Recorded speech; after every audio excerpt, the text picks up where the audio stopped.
Bon dimanche matin.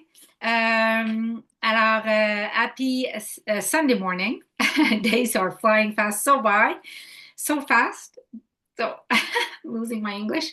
So, this morning, ce matin, I have the great privilege to interview someone who doesn't need introduction on this page because we've had her previously, and it's Dr. Manjiri Nadkarni. Welcome, Manjiri. Thank you so much. Thank you so much for having me. Alors, elle n'a pas besoin d'introduction, je l'ai déjà interviewée. Ici, Dr Manjiri Nadkarni, et je vais présenter sa bio, présenter le contenu extraordinaire de ce matin qui est tellement en lien avec l'énergie de Noël et l'énergie actuelle et du solstice d'hiver. Et après, ça va être une entrevue bilingue, comme vous en avez l'habitude ici, alors que je vous présente mes amis à l'international. So, Manjiri, I've just shared with everyone that it's going to be a bilingual interview, Yeah, and it's so much attuned to the winter solstice that we're in, yeah. as we are in between realms, in between season, in between light and darkness. And this is the time in Jyotisha for sacred pause. So, what better way to... Alors, elle n'a pas besoin d'introduction, je l'ai déjà interviewée ici. Give me just 1 second. Daniel, j'ai le son qui... did you take it out, the sound? No, my sound is good. Okay, you're not having double... Okay, so we're good. Okay. Yeah, yeah. So, okay, so let me just introduce you in French and then I'll present you in English. Alors, découvrez, aujourd'hui, on va découvrir les 3 aspects de la déesse divine Shakti, bien connue de l'Inde, à travers les yeux du Dr Manjiri Nadkarni, où elle va nous parler de son voyage de transformation spirituelle et elle a visité 3 différents Shaktipeeths. Donc, en anglais, c'est des endroits de prière de la déesse divine Shakti en Inde. Et elle va nous parler de Shakti, qui est aussi associée à l'énergie divine féminine. Et ces 3 aspects-là, et comment intégrer dans nos rituels quotidiens ces aspects-là de la déesse Shakti dans notre vie pour nous amener plus proches et plus en contact avec notre énergie féminine. Donc, today we're going to discover 3 aspects of the divine goddess through the eyes of Dr. Manjiri Nadkarni, where she will talk about her transformative spiritual trip to 3 different Shaktipeeths, or sacred goddess shrines in India. She will talk about Shakti, also referring to the divine feminine energy, the 3 aspects of Shakti, and how to integrate daily ritual in your life that bring you closer to your own feminine divine energy. So let me just read your bio, which is extensive, and then we'll jump right into the questions. Alors, le docteur Manjiri Nadkarni est un médecin ayurvédique. Elle est une nutritionniste certifiée. Elle est certifiée aussi en allergie de base. Elle est une conférencière internationale et une éducatrice, une enseignante. Donc, sa mission, c'est d'éduquer pour empuissancer les femmes en utilisant le super pouvoir de l'Ayurveda et vous aider à guérir profondément de l'intérieur en éliminant la cause racine de vos malaises. Elle se spécialise à intégrer l'ayurvédique et la médecine ancienne avec l'approche moderne de la nutrition holistique et travaille avec les conditions chroniques comme les problèmes de digestion, les déséquilibres hormonaux, les désordres métaboliques. Et vous pouvez en apprendre plus en visitant son site web manjirinadkarni.com. Le lien va être sous la vidéo et dans la description de la vidéo après l'entrevue. So Dr. Manjiri Nadkarni is an Ayurvedic doctor. She's a registered holistic nutritionist. She's a certified base allergy consultant, international speaker. She's been on many summits. She's a teacher and a well-known educator. Her mission is to educate and empower women using the superpower of Ayurveda and help you heal from deep within by eliminating the root cause. She specializes in integrating ancient Ayurvedic medicine with modern holistic nutrition and works with chronic conditions like digestive disorders, hormonal imbalances, and metabolic disorders. You can learn more about her by visiting her website, manjirinadkarni.com, and it will be in the description of the video and in the comments as well. So, Manjiri, very happy to have you. So happy to be here. So I would like you to start explaining how this whole trip idea came about, and maybe if you can just give us a picture of your childhood or your life in India, because yeah, I'm very curious about that, the whole Yeah. thing. Before I get started, I would really like to invoke the goddess. I haven't really planned the interview today, so I'm just going to let it flow. I want it to be very organic. So I would just like to say a few verses uh, from the 700 verses of the goddess. And I would really like to start with the invocation. So if for all those watching this, please close your eyes for 2 minutes. Make sure you feel connected to the energy of the goddess. And I'll start with the chanting. Jaya Tvam Devi Chamunde, Jaya Bhuta Paharini, Jaya Sarvagate Devi, Kala Ratri Namostute, Jayanti Mangala Kali, Bhadra Kali Kapalini, Durga Shiva Kshamadhatri, Swaha Swadha Namostute. So the verses mean that may glory be to you, O goddess Chamunde. You are the one who is going to remove all the sadness, all the negativity, all the challenges that we face, all the past karma from this universe. And you are the one who's omnipresent. You're present in every being, you're present in every animal, you're present in different species, plants, whether we talk about animate or inanimate objects, you're everywhere. And you're also the one where things dissolve into the dark night. That's the end of the evolution, is the destruction for a new evolution to begin. So you're the one who's responsible for everything from the start till the end. And then there are various names given to the goddess itself. Durga is the one who is going to destroy your Durgati. Like, always make sure you're aligned on the right path. You don't have any Durgati, you don't have a wrong path. Jayanti is somebody who will always give you victory. Mangala is somebody who's always going to, be auspicious. So these are various names given to the goddess in the second verse. And when we talk about Swaha or Swadha, it's any prayers, any ablutions, any worship that you send to the gods or your ancestors are going to reach this goddess, because she's the one everywhere. So this is one of my uh, favorite verses. It's extremely close to my heart. So I really wanted to start with this. Beautiful. Let me just translate to make sure everybody's is getting it, and it's amazing, very inspiring to hear you chant. Euh, alors Manjiri a commencé, elle voulait ouvrir cette entrevue-là parce qu'elle a dit, je me suis pas préparée comme telle, je voulais que ce soit organique, je voulais que ça soit sincère et du cœur. Et donc elle a commencé par invoquer la déesse Shakti tiré des 700 versets. What are those 700 verses? Is it a book? Is it Yeah, so it's a book called The Glory of the Goddess or Devi Mahatmya. It's also called as Durga Saptashati or the 700 verses dedicated to the goddess. And that is one of the main texts of, Shakti worshippers. And it is where it's described, it will talk about the three different aspects of the Shakti that we are going to discuss about. So okay? in that, they've clearly talked about different aspects and how different aspects can manifest to protect you and support your journey. Beautiful. Alors, elle a invoqué les 700 versets.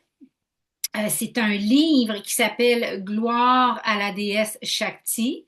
Et c'est un livre que ceux qui vénèrent cette déité-là en Inde vont utiliser. Là-dedans, c'est de ça que vient l'entrevue. On discute à l'intérieur de ce livre-là des trois aspects de Shakti et donc de l'énergie féminine. Et dans son chant du début, dans ses invocations, elle a dit plus la gloire, enlever la gloire et la glorieuse déesse Shakti, enlever la négativité qu'on rencontre, les défis qu'on rencontre, nos karmas passés. Et puisque c'est une déesse qui est omniprésente dans les objets animés ou inanimés pour les hindous, elle est aussi responsable pour nous libérer de tout ça. Et donc, on lui donne d'autres noms. On l'associe aussi à la déité Durga, qui est souvent représentée avec un lion derrière, pour détruire tous les ennemis et pour nous aligner. Mangala, qui va être aussi référé comme étant avec un caractère auspicieux. Donc, Shakti a différentes facettes, différents noms auxquels on réfère. Et également, quand on parle de Swaha, quand elle récite le verset, elle dit, je fais référence aussi dans mon invocation que toutes les prières envers vos ancêtres, envers Dieu, envers le ciel, vont se rendre à la déesse Shakti dans cette invocation-là. So wonderful. Do you want to carry on? Give me just 1 second. I just want to make sure that technically everything is good with the interview. Mm-hmm. Just to make sure we're all good with Facebook. Yeah. So I just want to make sure. Daniel, est-ce que tu peux confirmer que tout était correct et qu'on est bien à côté de l'autre? Le son est bon. Parfait. So we can keep going on. I just don't want to lose any piece of it. It's just beautiful. Okay. So do you want to carry on? Yeah, so your question was about the trip, whether it was planned or not planned. Honestly, it was not planned at all. So the trip to India was mainly for my best friend's wedding. A lovely friend who has supported me. I've known her since I was, in kindergarten. So I just wanted to go and be there for her wedding. But interestingly, all the places that I visited were around her, like around the venues that we had decided. And one of the first trips that I took was because she wanted to go a place called Rishikesh. It's by the Ganges, very popular in the yoga community. So she wanted to go, she wanted to meditate, she wanted to really internalize, before such a huge change, right? Like a marriage is a huge change for any woman. So she really wanted to, ground herself. But there were a few changes last minute. She couldn't make it to the trip because of her health. And I ended up going to another Shaktipeetha, which was that was the first one on my travels. It's called Chandrabadni. It's in Uttarakhand. So it's the northern part of India. It's northern than Rishikesh on the mountain top.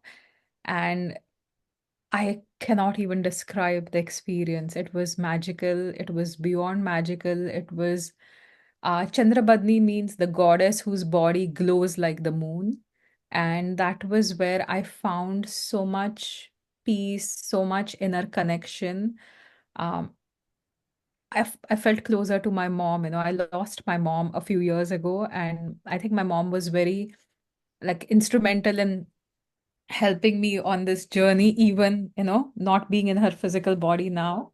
But it was there I could kind of connect to the divine feminine. Was your mother connected to Shakti or femininity, you would say? Yeah, so I grew up listening to stories of different gods and goddesses. So every night, story time would not be about, Cinderella or any other books. I was never, into those books. But my mom would always talk about different stories of gods, goddesses. There's a story about the churning of the Milky Yes. Ocean where all Yes. the jewels came out. So Yeah. she would talk about that. She Yeah, would with talk the about, nectar of yeah. immortality. Yeah. Yeah, so she would talk about different stories regarding goddesses. And if you look at the society we live in, in a patriarchal society, it was amazing to see how much power women the divine feminine held, right? So a lot of these stories were about how when the gods were in trouble, they would approach the goddess, and she would be there and she would help them and she would kill all these demons, that the gods ended up giving boons to. Then the demons grew in power, and then the gods felt out of control, and then they were the ones to call upon Shakti. So I was fascinated. There were a few temples close to where I was, where I grew up. So my mom, every Friday, she would take me to these temples. There's a festival in India that's dedicated to the goddess. It's called the Nine Nights of the Goddess. So the 9 nights of the goddess, there are four, it's called Navratri. Yeah. Yeah. So there are four very important Navratris in a year. Like every month would have a Navratri. But there are four important ones throughout the year, of which one called the one in autumn, Sharadiya Navratra, is extremely important from a religious, spiritual perspective. And that's where my mom would read the 700 verses of the goddess every year, right? Wow. All the chants, whether the chanting of Shri Sukta, which is a sacred prayer dedicated to goddess Lakshmi, I can still hear her chant that. Like every time I chant the prayer, I would always remember it in her voice. Wow. Let me just translate. Donc, le voyage a commencé. Alors, je vous traduis. Merci beaucoup de votre patience envers notre échange et le fait que c'est bilingue. Donc, Manjiri nous raconte que ce voyage-là n'était pas planifié. Le voyage dans lequel on vous amène, le voyage dans lequel on va parler des temples et des trois aspects de la déesse, de l'énergie féminine et de la déesse Shakti en Inde. Elle est allée là, elle est retournée parce que maintenant Manjiri habite en Ontario. Mais là, elle est allée en Inde au mariage d'une de ses meilleures amies. Elle connaît cette amie-là depuis la maternelle et elle est allée à Rishikesh, qui est près du Gange. Alors, donc, elle est allée voir cette amie-là, puis au début, c'était de faire un certain trajet parce que son amie voulait méditer avant le mariage. C'est un grand passage pour une femme de se marier. Et elle avait dit à Manjiri, on va aller faire des temples pour que je puisse méditer, pour que je puisse me recueillir. Et au début, c'était supposé de visiter des temples qui sont près de chez elle, avec Manjiri, près de Rishikesh et du Gange. Mais là, il y a eu un grand changement parce qu'à cause de sa santé, elle ne se sentait plus capable de faire ça. Et Manjiri s'est ramassée à y aller seule. Et donc, elle a commencé à décider de vouloir, en premier, aller visiter un lieu de prière et de dévotion sacrée à Shakti qui s'appelle Chandrabundi. Correct? Am I saying it Chandrabadni, yeah. correctly? OK. Donc, elle est allée là en premier, au nord de l'Inde. C'est au sommet d'une montagne. Et elle a dit que l'expérience a été extraordinaire. Cette expression-là de ce temple-là, en fait, le nom de ce temple-là signifie, en référence au corps de Shakti, son corps illumine comme la lune. Et donc, elle a dit que quand elle est allée là, elle s'est sentie très, très proche de sa mère. Et elle dit qu'elle a été vraiment instrumentale à son voyage, sa mère. Il faut comprendre qu'elle a perdu sa mère il y a quelques années. Et donc, elle me dit, Manjiri, elle dit, vous devez savoir que moi, j'ai grandi à écouter des histoires, non pas de Cendrillon, mais à écouter des histoires que le soir, ma mère me racontait. Et c'était toujours des vraies histoires traditionnelles hindoues. Et à chaque fois dans ces histoires-là que les dieux étaient en difficulté, ils faisaient appel aux déesses pour venir les sortir du trouble. Alors, elle dit, c'était incroyable. Même à cette époque-là, elle dit, je peux encore me souvenir de ma mère qui me racontait ça le soir, des soirs pour m'endormir. Mais dans ces semences-là, plus tard, j'ai conscientisé comment, dans une société patriarcale, les histoires que moi j'entendais, c'était à propos de la puissance des femmes. Donc, et elle a dit, ma mère m'amenait au temple tous les vendredis. Et en Inde, il y a un festival très important qui s'appelle Navaratri. Et Navaratri a lieu 4 fois par année, mais celui de l'automne est particulièrement puissant. Ça s'appelle les 9 nuits de la déesse. Et à chaque année, elle se souvient encore de sa mère qui chante les 700 versets et à l'intérieur existe une prière secrète de la déesse Lakshmi. Now, everybody will want to know about that secret prayer for Lakshmi right now. It's So, not a secret prayer. It's there are several prayers dedicated to Goddess Lakshmi, right? So right. this one is a Vedic prayer. It's called Shri Suktam, and it's not a secret at all, you know. But Okay. my mom used to chant every day when she would pray, and a lot of the times, and I used to sleep, and it was almost like a yoga nidra state where like I have to listen to a chant like twice because I've already heard it when I was sleeping. You know, her room used to be next to my bedroom. So every morning, 6 o'clock, earlier than six, she would wake up, she would pray, and I would kind of, if I hear it twice, and I'm like, okay, I know this, you know. So yeah. So it was beautiful. And then my dad had another set of chants, right? So they were both my dad was not extremely religious, but he was very spiritual.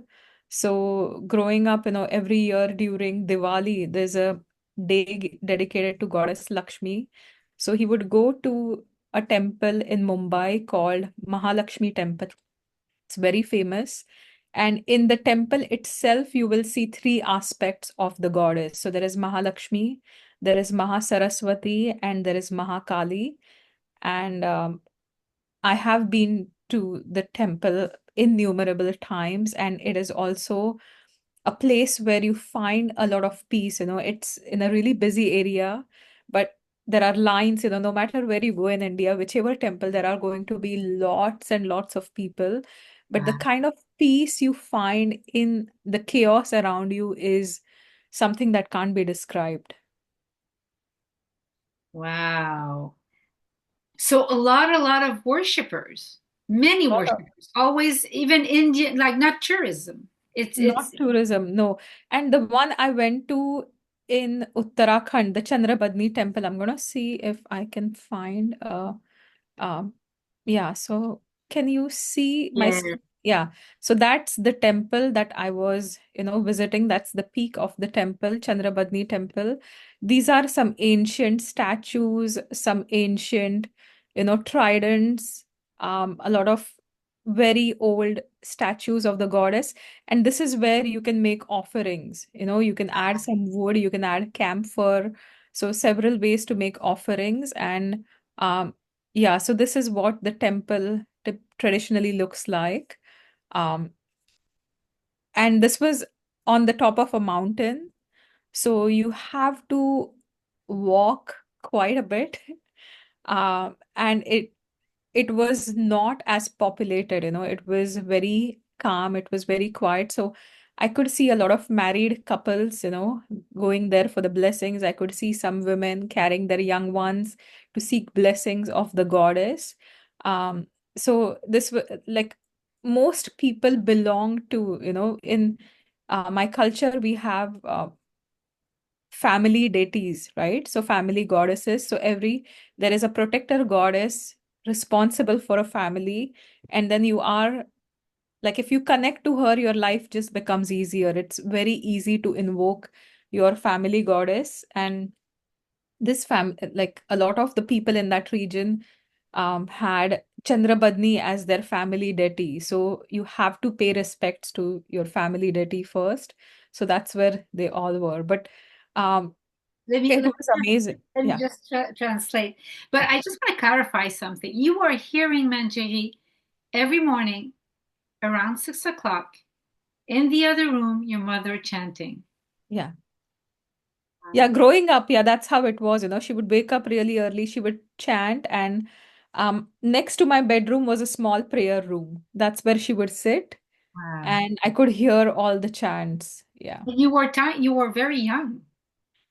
Since I was young, she would always like pray. She would chant all the time, you know. I I'm very admirative of that. I find that I don't know if I'm saying it correctly, but I admire that Yeah. Yeah. because you know how many were you in your family? It was the five of us. So my dad, mom, I have an older sister, a younger brother.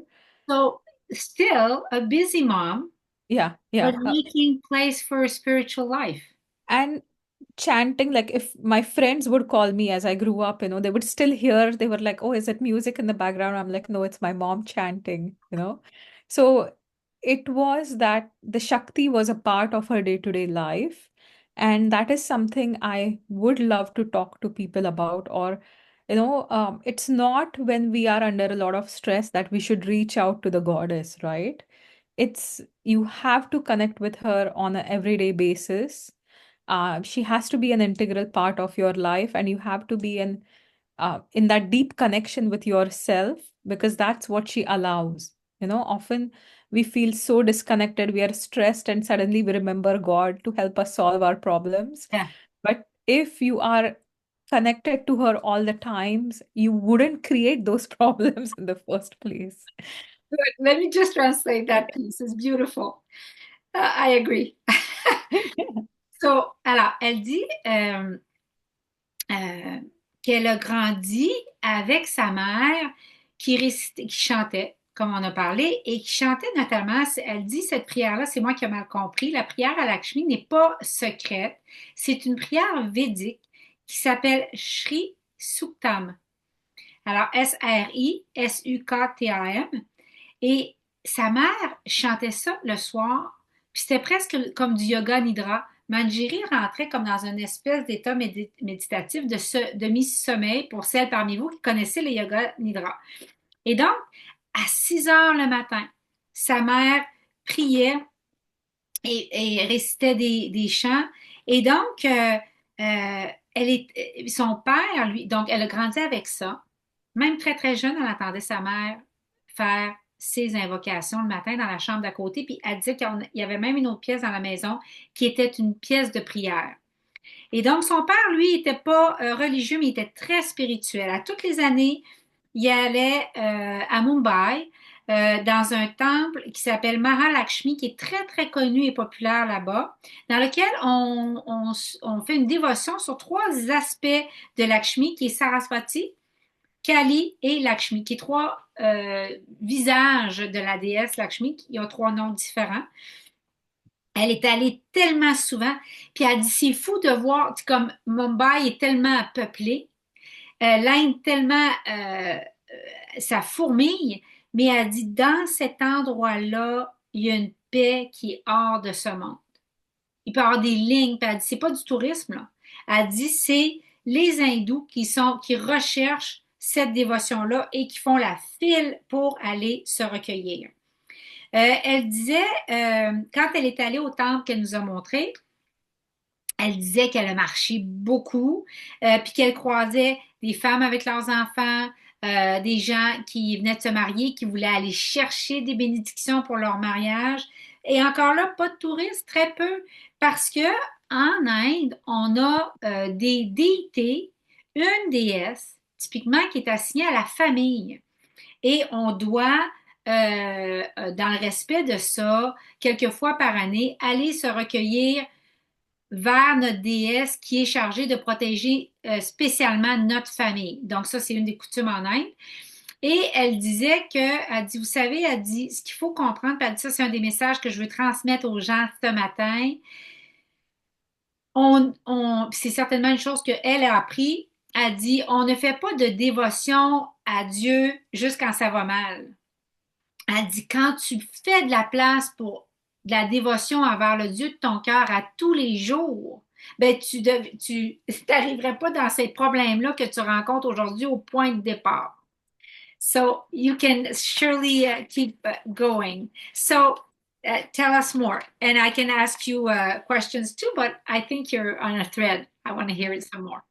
Yeah, so I think, I wanted to talk about, this is extremely important as women to connect with Shakti, right? And I am blessed to having been grown up with the culture.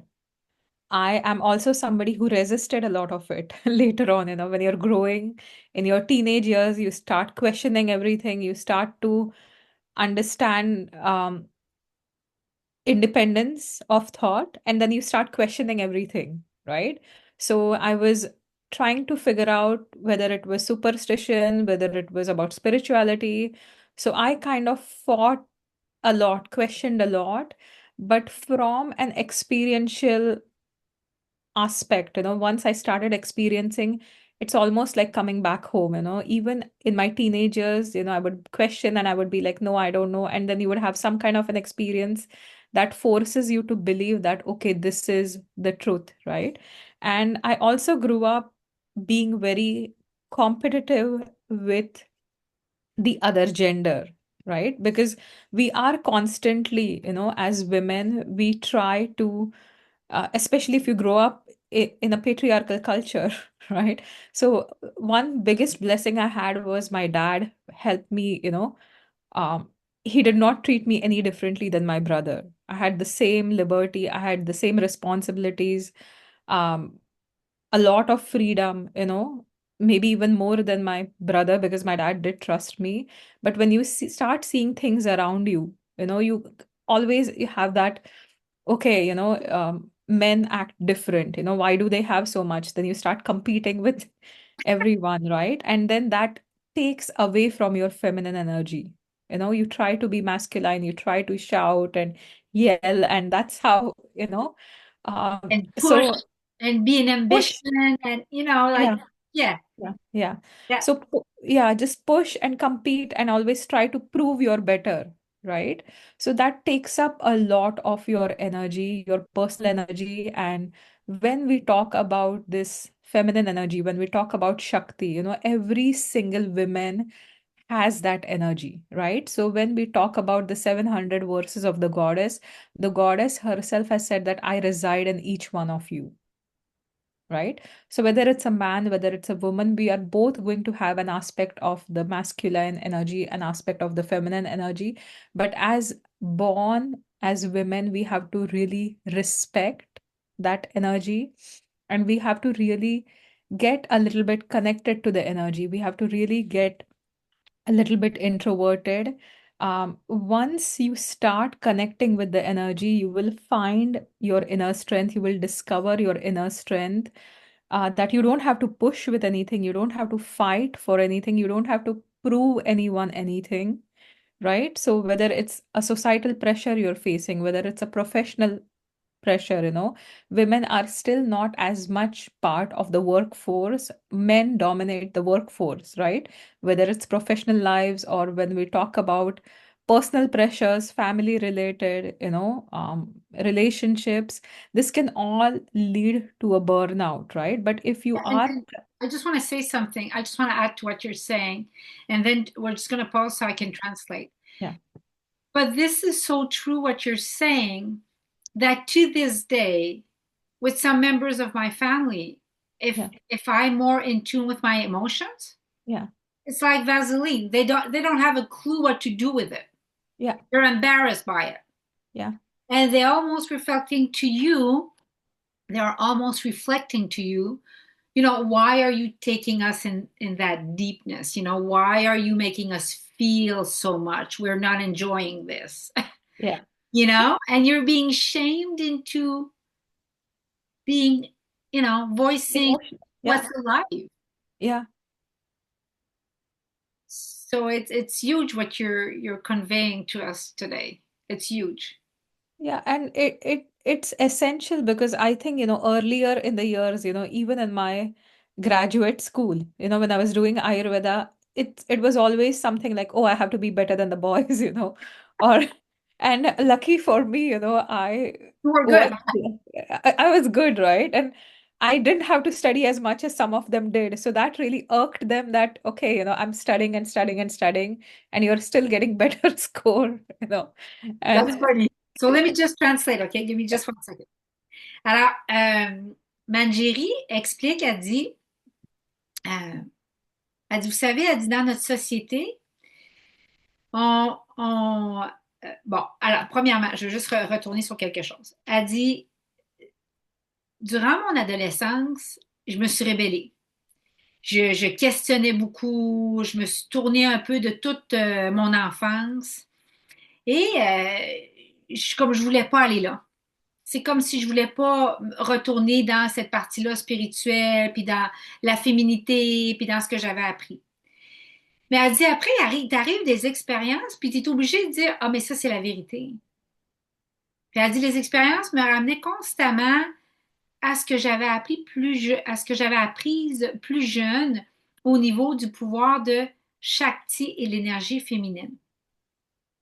Elle, elle dit, moi, j'ai grandi, comme tout le monde, pardon, dans une société patriarcale. Donc, en compétition avec les hommes, puis constamment voulant me prouver par rapport avec l'autre genre. Et là, elle disait, euh, mon père, pourtant, m'a élevé pareil à mon frère. Des fois, j'avais même plus de permission parce qu'il sentait qu'il pouvait me faire confiance.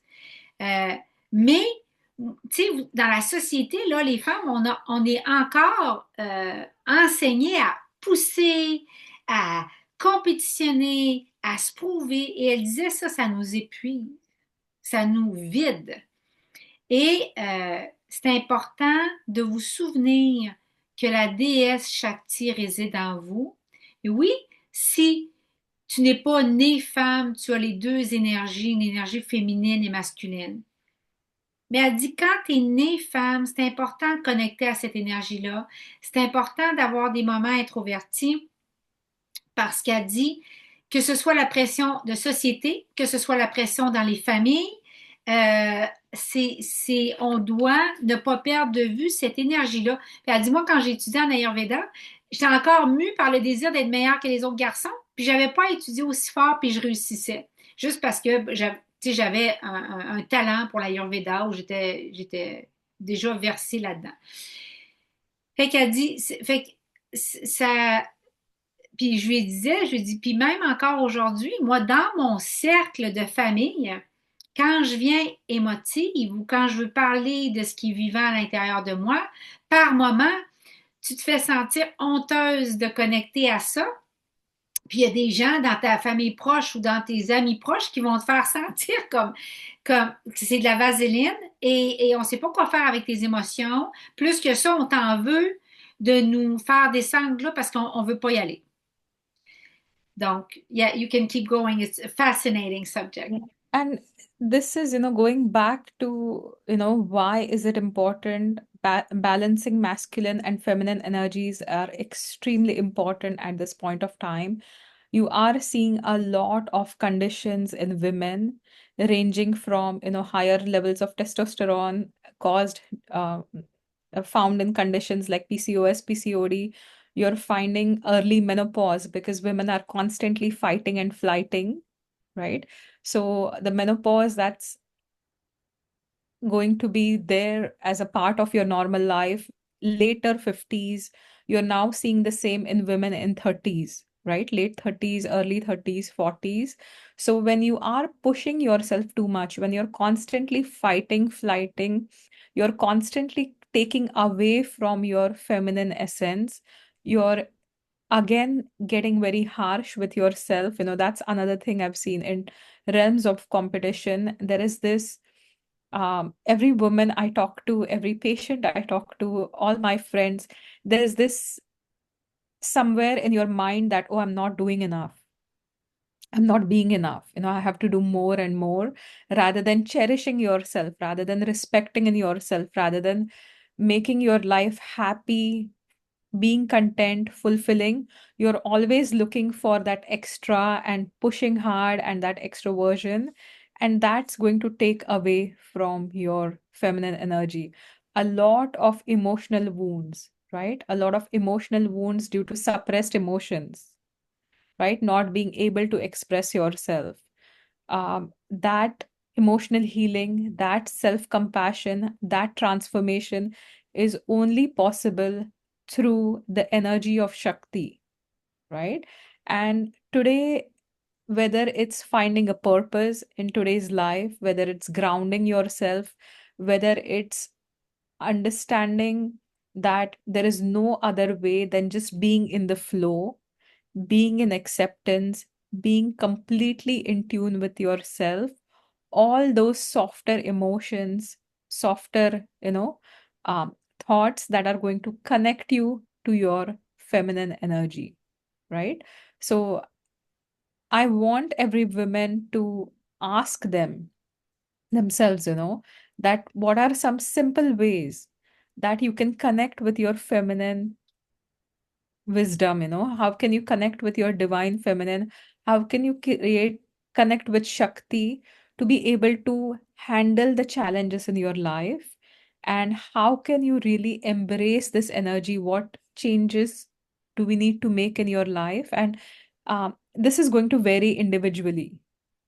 Some are going to suppress their emotions. Some are going to fight against, by overexpressing or fight a lot with the harsher emotions. So you need to be able to get introverted a little bit to understand what aspect of the feminine do you require.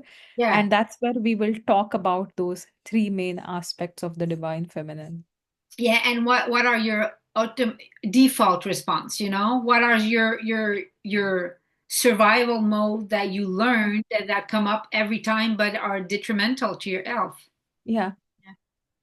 Okay, so let me just translate that piece. Alors, le but de l'entrevue aujourd'hui et de ce que mentionne Manjiri, c'est qu'elle dit, je peux pas faire autrement que de voir les effets sur la santé quand l'énergie féminine n'est pas équilibrée. Et elle mentionnait, elle dit, c'est tellement important de porter notre énergie féminine pleinement et de la bonne façon. Puis elle dit aujourd'hui, ça se reflète dans des maladies pulmonaires comme PCOS, PCOD. Ça se reflète dans les ménopauses beaucoup plus jeunes parce que les femmes sont constamment en train de se battre ou se sauver, hein, donc faire face ou fuir.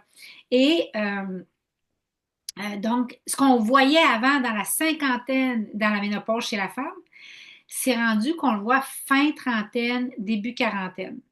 Et ça, il y a plein de conditions en plus de celles-là qui sont dues à un niveau de testostérone trop élevé dans le corps. Et donc, ça vient souvent de la cause racine, selon elle, qui est cette croyance-là, j'en fais pas assez. Non, j'en fais pas assez encore. Elle dit, au lieu de se contenter, au lieu de se faire une vie qui nous comble, au lieu de mettre des limites saines, puis au lieu d'aller avec ce qui est là. Puis elle dit, ça va continuer de saper votre énergie féminine euh, tant que vous ne conscientiserez pas qu'il n'y a pas d'autre façon que de rester dans le flot de qui vous êtes, des émotions, d'aller dans les émotions plus douces, l'acceptation. Puis elle dit tant que ça, il n'y a pas d'autre façon de vivre que ça pour être en alignement avec votre énergie féminine. Et elle dit que les blessures émotionnelles, tout ça, selon ce qu'elle nous partage, n'est guéri qu'à travers le fait d'entrer en connexion avec Shakti, l'énergie féminine, divine, sacrée à l'intérieur de nous.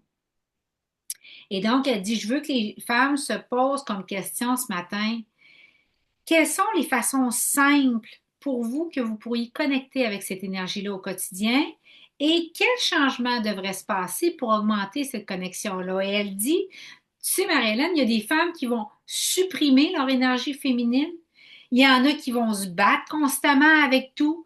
Elle dit, c'est toutes des façons de survie apprises, c'est toutes des réflexes de réponse conditionnés, mais c'est au détriment de leur santé. So Yeah, so we're um, you can't you don't know, but we're suspended to your every words. yeah, I'm just trying to see what's showing up. So I want to share another picture. Again, this is off Google because I try to protect the sanctity of the temples and not take pictures. Okay. But this is one of the most important pictures I would like to share. So this is of um, Vindhyavasini, and then she is the goddess who's situated in the Vindhyachal, right? So she is the goddess, and there is also another aspect in Kashi called Vishalakshi. So look at the big eyes, right? So this is the goddess who has big eyes.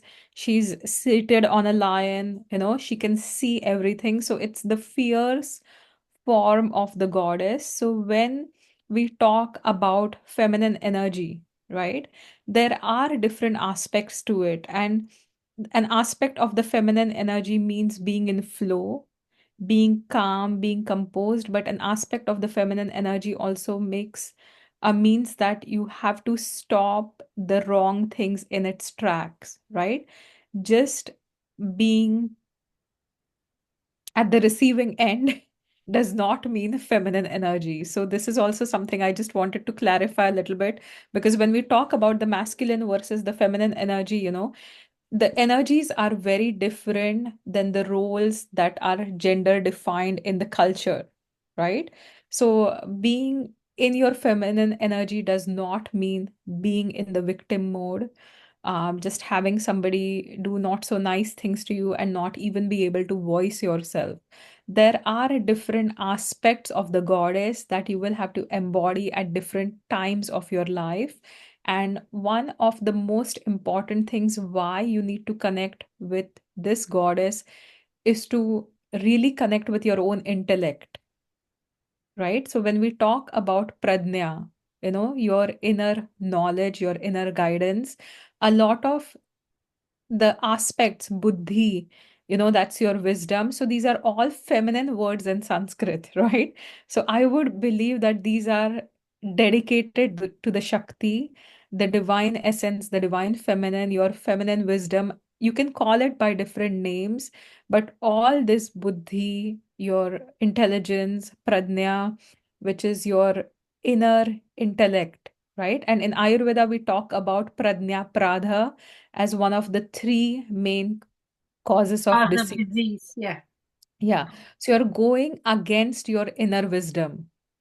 You're going against that inner divine feminine, that aspect of her who's always telling you to do the right things, to stand by the right things and hold in your power, right? So it being in the power of the divine feminine does not mean unnecessary fighting, but it does not even mean staying quiet when there is injustice happening, whether it's to yourself or somebody else.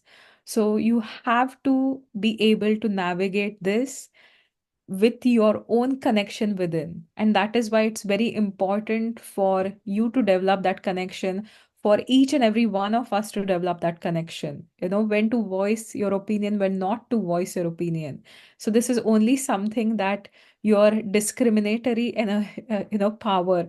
In Ayurveda, we talk about dhi, buddhi, dhruti, which is the power of retention, right? Then we talk about smriti, memory, but all these, all the discriminatory energies, all of these are very feminine words, and they are also an aspect of that feminine divine energy, right? So, again, extremely, extremely important to connect with your inner wisdom.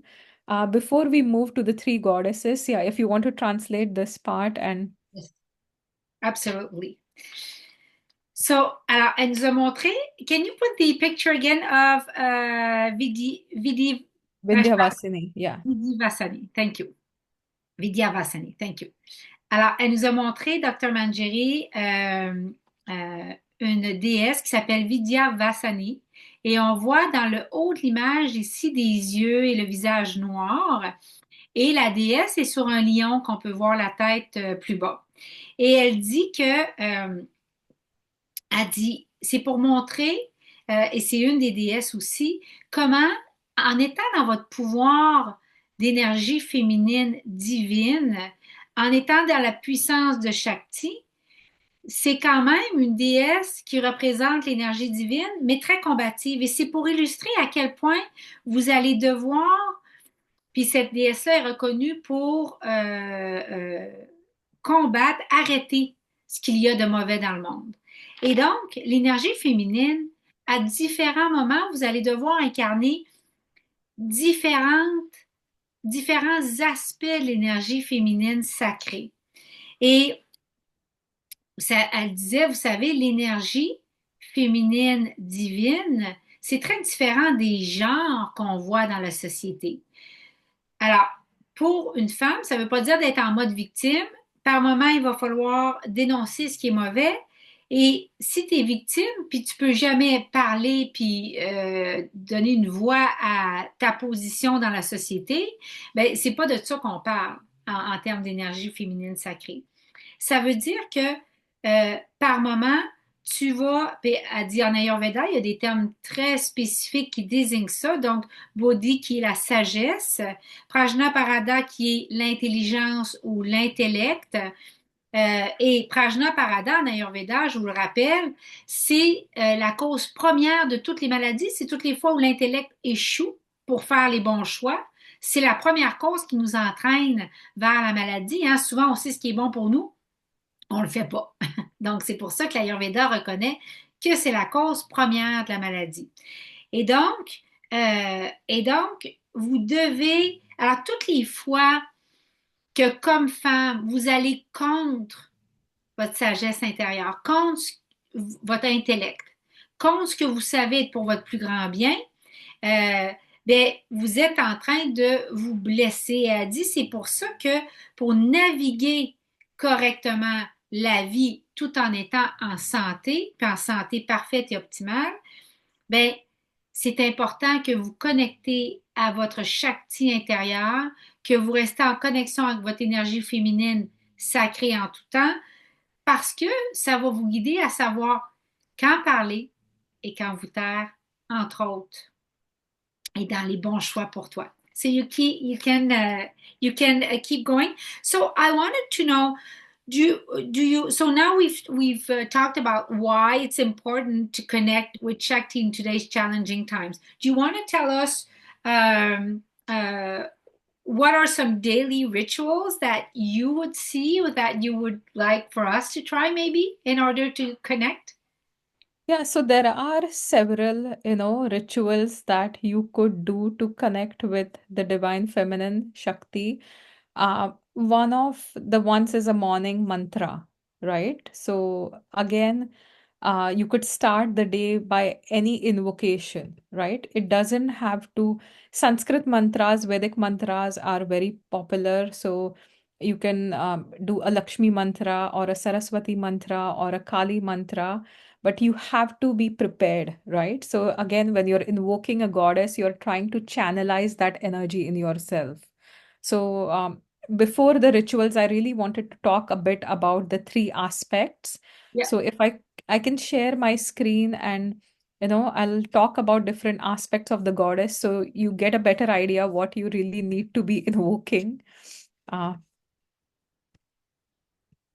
okay. Yeah. So you could invoke, just to make sure I noted right, Sarasvati, Kali, and Lakshmi, correct? Yeah. So these are the three aspects of the goddess. So if you look at the Vedic culture, you'll find several hundreds and hundreds of different goddesses, matrikas. There are the Dasha Mahavidya, 10 wisdom goddesses. You'll find the Nava Durga, 9 aspects of the goddess. So you could connect with anyone, and at the end they're all aspects of the greater divine feminine. We call it Adi Shakti, the primordial divine feminine. So there is the one that created everything, right? So these are the facets of her that we are seeing, and often these are easier for people to understand because of the symbolism, and they're also popular because of their symbolism. So when we talk about Mahalakshmi, Mahalakshmi is the greater Lakshmi. She signifies abundance and prosperity. So during Diwali, you may have seen her with Ganesh as always along with her, So they both symbolize a lot of abundance and prosperity. So if you are looking at wealth, if you're looking at harmony in relationships, if you're looking at any material well-being that helps you on this plane, if you want to create loving relationships with your family, if you want to create that sense of abundance around you.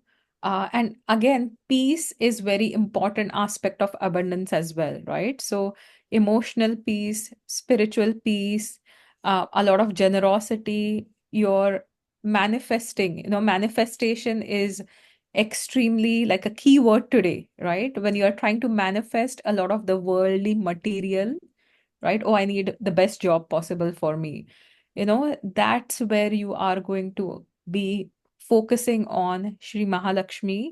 And again, Mahalakshmi is abundance and prosperity in all aspects of your life, right? So this is the first step. It's on the material plane. Like, this is the first step. Now, Mahalakshmi represents a lot of the Rajasic energy, right? Rajas, we talk about in Ayurveda, we Yes. discuss the three gunas. We talk about sattva, we talk about rajas, and we talk about tamas. So money is something that's going to come and be spent, right? So when we talk about material, abundance, you have to share it as well, right? Money comes, money goes. Money comes, money goes, and money can be put to a lot of good uses, like donations to the needy. um, if you believe in something, a project, you're going to need the finances to be able to support it, right? Right. If some of your loved ones are struggling, to be able to help them, to be able to better care for them, even your daily needs. So there is nothing unspiritual about money or non-spiritual about money. Money itself is also spiritual, right? Because it can help you do a lot of good things. You don't have to feel negative about asking money. Again, this is something we see in a lot of Yeah. practitioners of Ayurveda. Yeah. We see this in a lot of yoga teachers where sometimes they have an aversion to money. Oh, Yeah. I don't want money feels dirty. Money is not dirty. It's the energy of abundance. It's the blessing of Sri Mahalakshmi, right? Right. And I just want to thank you for this. And because of that, a lot of colleagues or fellow yoga teachers, or because of that false belief, Yeah, they end up not practicing their dharma. yeah, Yeah. So I just want to say something, and it's just humor. I remember meeting a vice president of a big organization, and he said to me one day, and that always stick to me. He said to me, "You have to understand, Marie, money is my friend." and and it led me. At first, I was struck by the sentence because I thought, and this was someone I really liked. He was somebody of integrity and building a vision, yeah, and it reflected back to me that I wasn't sure that I had made money a friend, yeah, you know? And when you're speaking of acceptance, and I believe this is so guided that we're having that conversation right now, because right now I believe 2025 will be the year that people will harvest all their big work they've done in 2024 hmm, and their big transformation, personal transformation. I truly believe that. And if we're not in a place where we're accepting, we feeling we deserve this because we want to help with it and it's one yeah. more tool, then we might miss the booms that are going to come. So Yeah, and perfectly said, when we talk about self-worth, right? A lot of women equate abundance, a lot of women equate self-worth to material things, right? And if you have a block receiving that material prosperity, right? If you are opposed to the idea, again, these are all false beliefs, and in some way, you are not connected to your feminine energy, uh, right? If you are not blessed with abundance, if you have no idea where food is going to come on your table, you are not going to be able to connect with your own spirit, because that is going to consume you. If you don't have a roof over your head, if you don't know how you're going to pay your next bill, there is no way are you going to be able to practice any spirituality, connect to your greater spirit, right? Because you're always going to be caught in the basics. How do I feed myself? How do I pay my bills? You can't meditate, you can't connect internally when you are in so much dire stress. So the level one of, you know, spirituality, I believe, will start with Goddess Lakshmi, right? So if you are someone who's starting, who's looking for abundance, who's really struggling from a material perspective, who's really struggling from a relationship perspective, so anything that's happening in our day-to-day lives on this plane, relationships also make us feel abundant and happy. These so are sources of joy. so let's make Lakshmi the deity that we need to go to for in closing to 2024. Yeah, I yeah, think I yeah, think we're all back to level one. No, but yeah, I gotta do humor. Yeah. yeah, Good. yeah. Yeah. Yeah, so it's, yeah, definitely. And, again, we all at some level have a lot of beliefs that we inculcated growing up, either through our parents or our siblings or grandparents, that are not in um in sync with abundance. Correct. Everybody has one small belief somewhere where either I don't deserve it, or oh, it's going to take too much work, or so you could have different beliefs that are stopping this natural flow of abundance, Yes. whether it's your relationship, whether it's your finances, whether it's related to your home, whether it's related, and I still struggle with some too, right? So I'm being completely honest that everybody does struggle with some aspects, but I could have never been able to take the trip without being abundant, without being able to take time off work, without being able to pay for the tickets, visit all these places. So whether you want to do something for yourself, your own spirituality, you first have to seek the blessings of Mahalakshmi, that everything materially is really good, right? Everything on this plane is really good. Now I'm going to go one step beyond it. Okay, so let me just translate that level one. And Maha means in Sanskrit big, Maha is right? greater, Big. greater, all encompassing could be another word for it, right? So I'm just going to have this. Yeah. Perfect. So let me just translate. Alors, avant d'aller dans les rituels quotidiens que vous allez pouvoir faire pour augmenter votre énergie divine, et elle avait commencé, Dr Manjiri, à expliquer, entre autres, de réciter des mantras le matin. Donc, les mantras védiques sont très populaires. Et on peut réciter des mantras à Saraswati, à Kali ou à Lakshmi, entre autres. Et en fait, mais on doit être prêt. On doit être prêt avant d'aller dans ces rituels-là, et entre autres à réciter des mantras. Et elle expliquait que pourquoi? Parce qu'elle dit quand tu veux réciter des mantras, tu veux, en autres mots, canaliser l'énergie de de ces aspects de Dieu-là, hein, de ces divinités-là, de ces énergies-là à l'intérieur de toi. Et donc, elle expliquait que il y a trois aspects de Shakti qu'il faut comprendre. Elle dit il y a trois niveaux. Elle dit le premier niveau, elle dit si tu ne peux pas manger, si tu n'as pas de toit au-dessus de ta tête, ça va être très difficile d'être dans ton énergie divine sacrée. Ça va être très difficile d'épanouir au niveau spirituel. Donc, elle dit le niveau 1, elle dit c'est que tu vas te tourner vers une pratique de dévotion et spirituelle envers Lakshmi. Donc, Mahalakshmi, qui veut dire grande, celle qui est omniprésente, Lakshmi, donc donc Mahalakshmi. Elle dit, c'est elle que tu vas invoquer pour de l'harmonie dans tes relations, des biens matériels, les besoins matériels, la paix, et la paix spirituelle, la paix émotionnelle, la paix sur tes finances, la générosité, si tu veux un meilleur travail pour toi. Et elle a dit également, euh, c'est ton, si tu as fait des blocages pour ton estime personnelle, alors ça va être vraiment là que tu vas aller invoquer. Parce qu'on se fait tellement ramasser avec des fausses croyances. Et je lui disais, puis très jeune, tu sais, les femmes, on a comme ces croyances-là par rapport à l'argent. Puis, it's important to remember too, and I'm just going to translate that right back in French. But I keep saying to women, it's only from the past 100 years that women are able to earn their own money and dispose of it. So it's so normal that we still have, you know, we're still confused about money, and we're good when it's time for budgeting because we've always done that.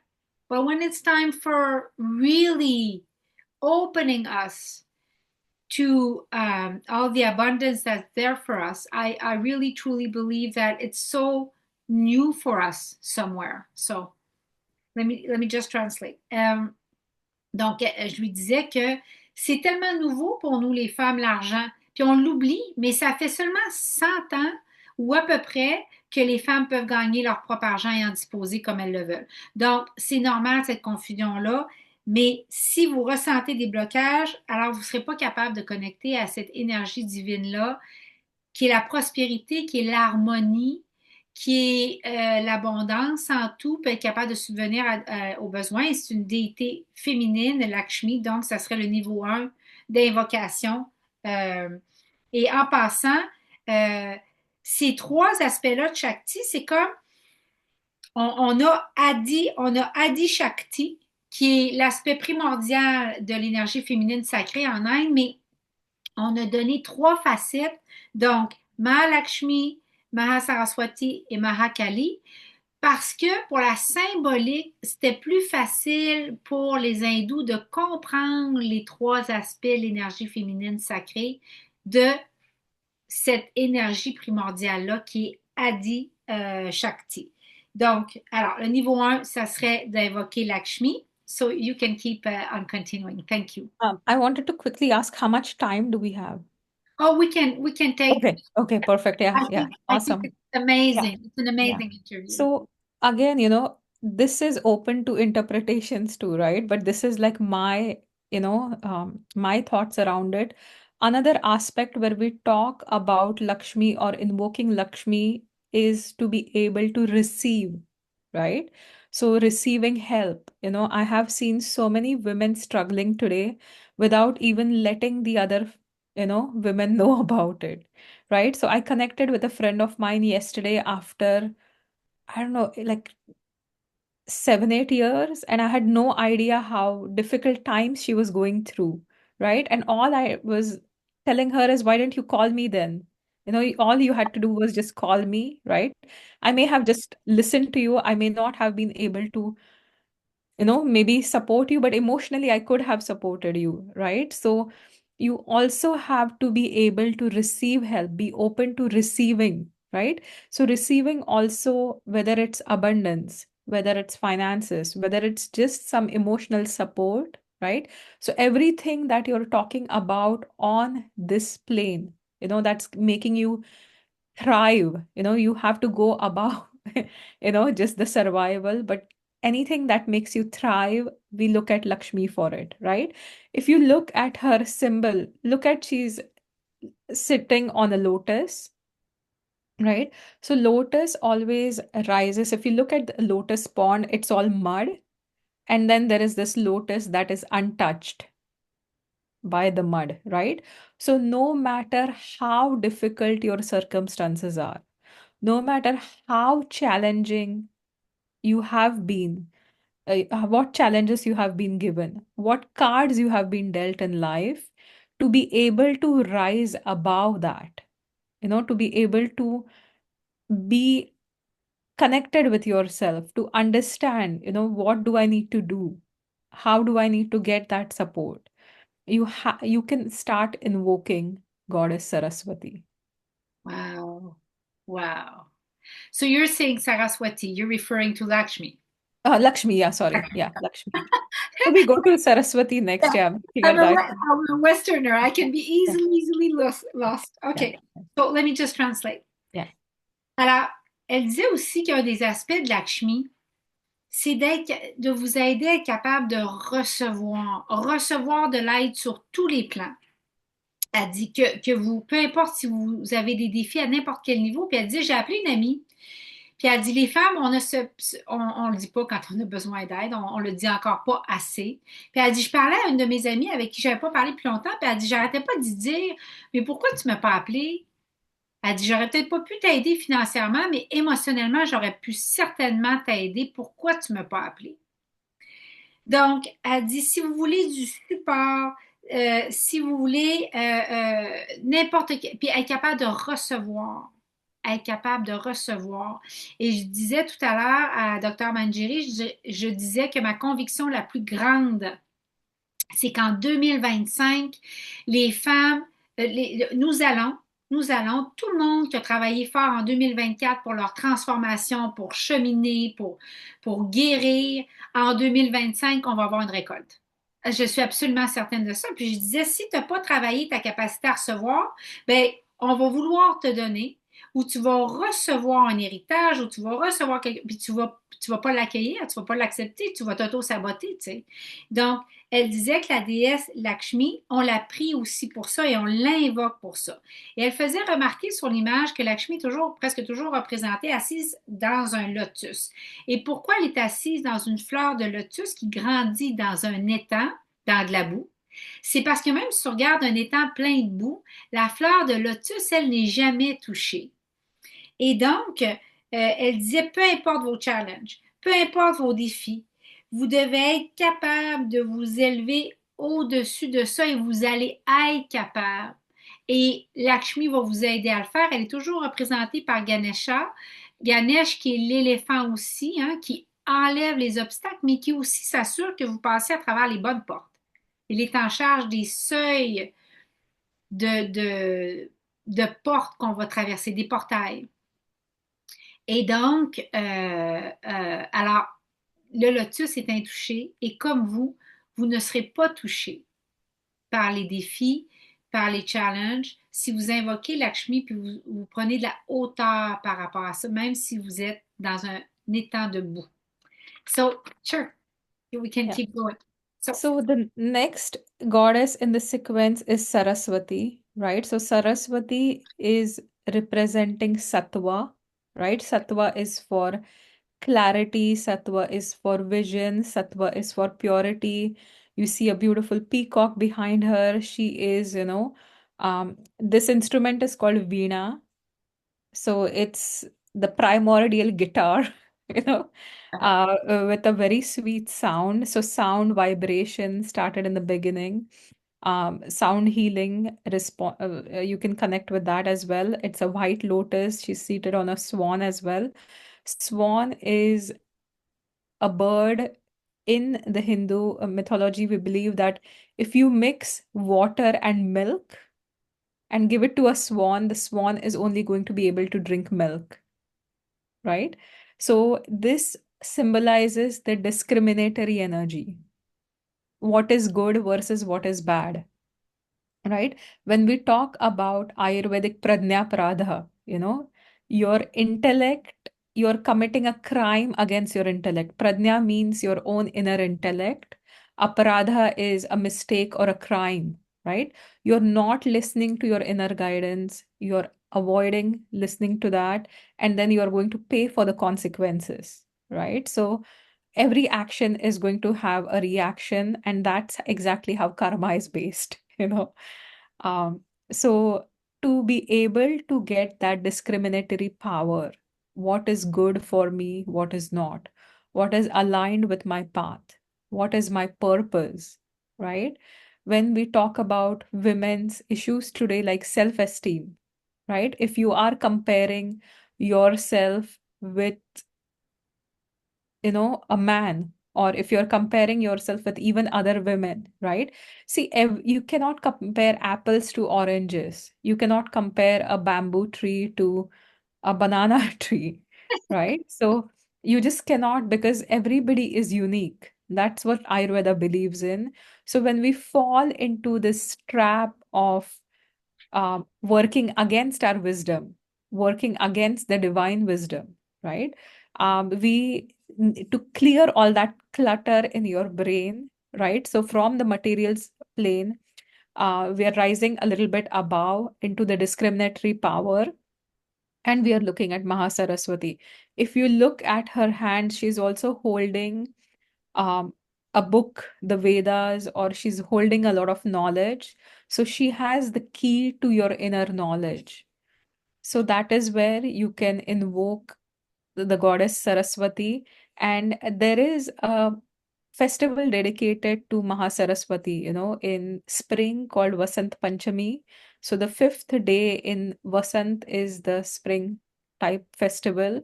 So that's where you can ask for her blessings, when you can ask for her clarity, right? If you are stuck in life, if you have no idea what's going around you, if you feel like a headless chicken, just keep going around, doing things without really understanding why. If you feel disconnected with yourself, if you feel a loss of balance, right? If you feel stuck creatively, Creativity is also a gift of the goddess, and that is also symbolized by the veena that she's carrying, or the instrument that she's carrying. Um, she also, in several other iconographies, she'll also carry prayer beads, right? So prayer beads denote spiritual knowledge, right? You're rising above the material plane. Now you're getting more in touch with yourself. The first part of the life where we are governed by kapha, as we grow in Ayurveda. Then the second part, like when we look at the second part, like midlife, you're constantly pushing and striving for material success, right? And then as you reach your 40s, sometimes 50s for some people, then you really want to find the meaning of life because now you're materially stable. Now you're one step ahead. So now you're really looking at what's the meaning of my life? What's going to create more inner harmony, inner peace? What's my purpose? What's my life path? How can I grow? How can I learn? How can I center my intellect, right, on the right things, use it on the right things, right? So all this concentration, meditation, inner connection, you know, Goddess Saraswati is going to grant you, understanding the truth from the illusion. We all look at social media today. We all look at different newspapers and everybody's pushing their agendas, right? And we don't know what's right, what's wrong, and then you get caught up in it and you get worked up in it. You may start paying for subscriptions, so somebody else is making money and they're falsely promoting things. So to see behind the veil, right, of that illusion, you need to invoke Goddess Saraswati. Okay, so let me just translate. I've got tons of notes. It's fascinating. Thank you, thank you, thank you. You're most welcome. I hope everybody's enjoying it.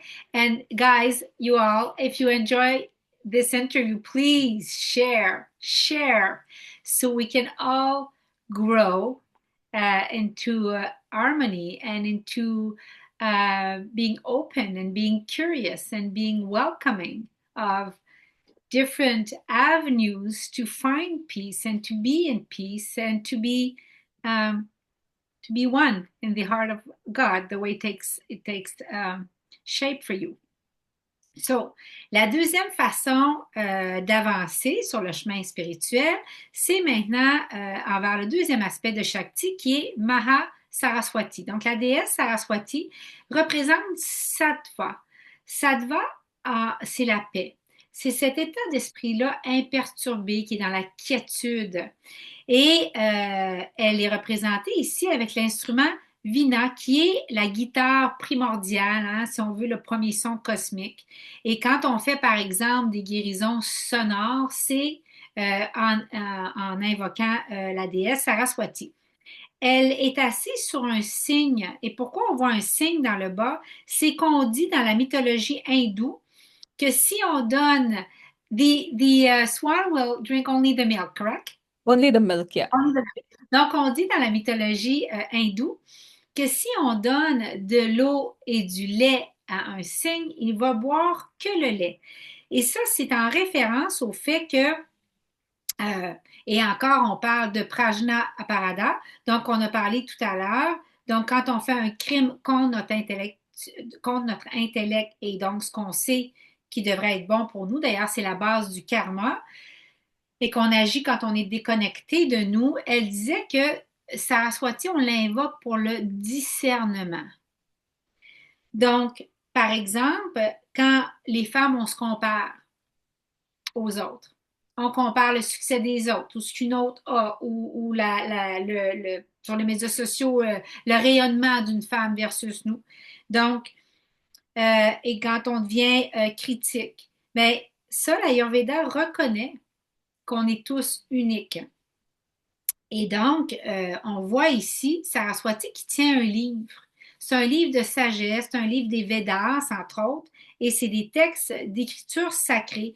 Et ça signifie qu'elle a la clé pour votre connaissance intérieure. Il y a même un festival en Inde au printemps à l'honneur de Saraswati. Et on dit que c'est à ce moment-là qu'on peut demander ces bénédictions, mais pas que. Donc, si vous êtes prise dans votre tête, si vous sentez comme une poule pas de tête, si vous êtes, tu sais, ça avance pas, vous êtes bloqué au niveau créatif, c'est pour ça qu'elle est symbolisée entre autres avec une guitare. Ben, et puis si vous êtes aussi entre 40 et 50 ans et que vous êtes en train, comme dans cette phase de vie-là, et c'est reconnu par l'Ayurveda en train de chercher le sens de votre vie, votre chemin, ben, avec Saraswati, c'est là que vous allez être capable de connecter à votre dharma, avec ce que vous êtes venu contribuer ici, à la méditation, à la vérité derrière l'illusion. Et Dr Manjiri disait que dans la société, sur les médias sociaux, on s'abonne à des médias, puis chacun est en train de pousser son propre agenda, puis il y a tellement de bruit, on n'est plus capable de trouver la vérité.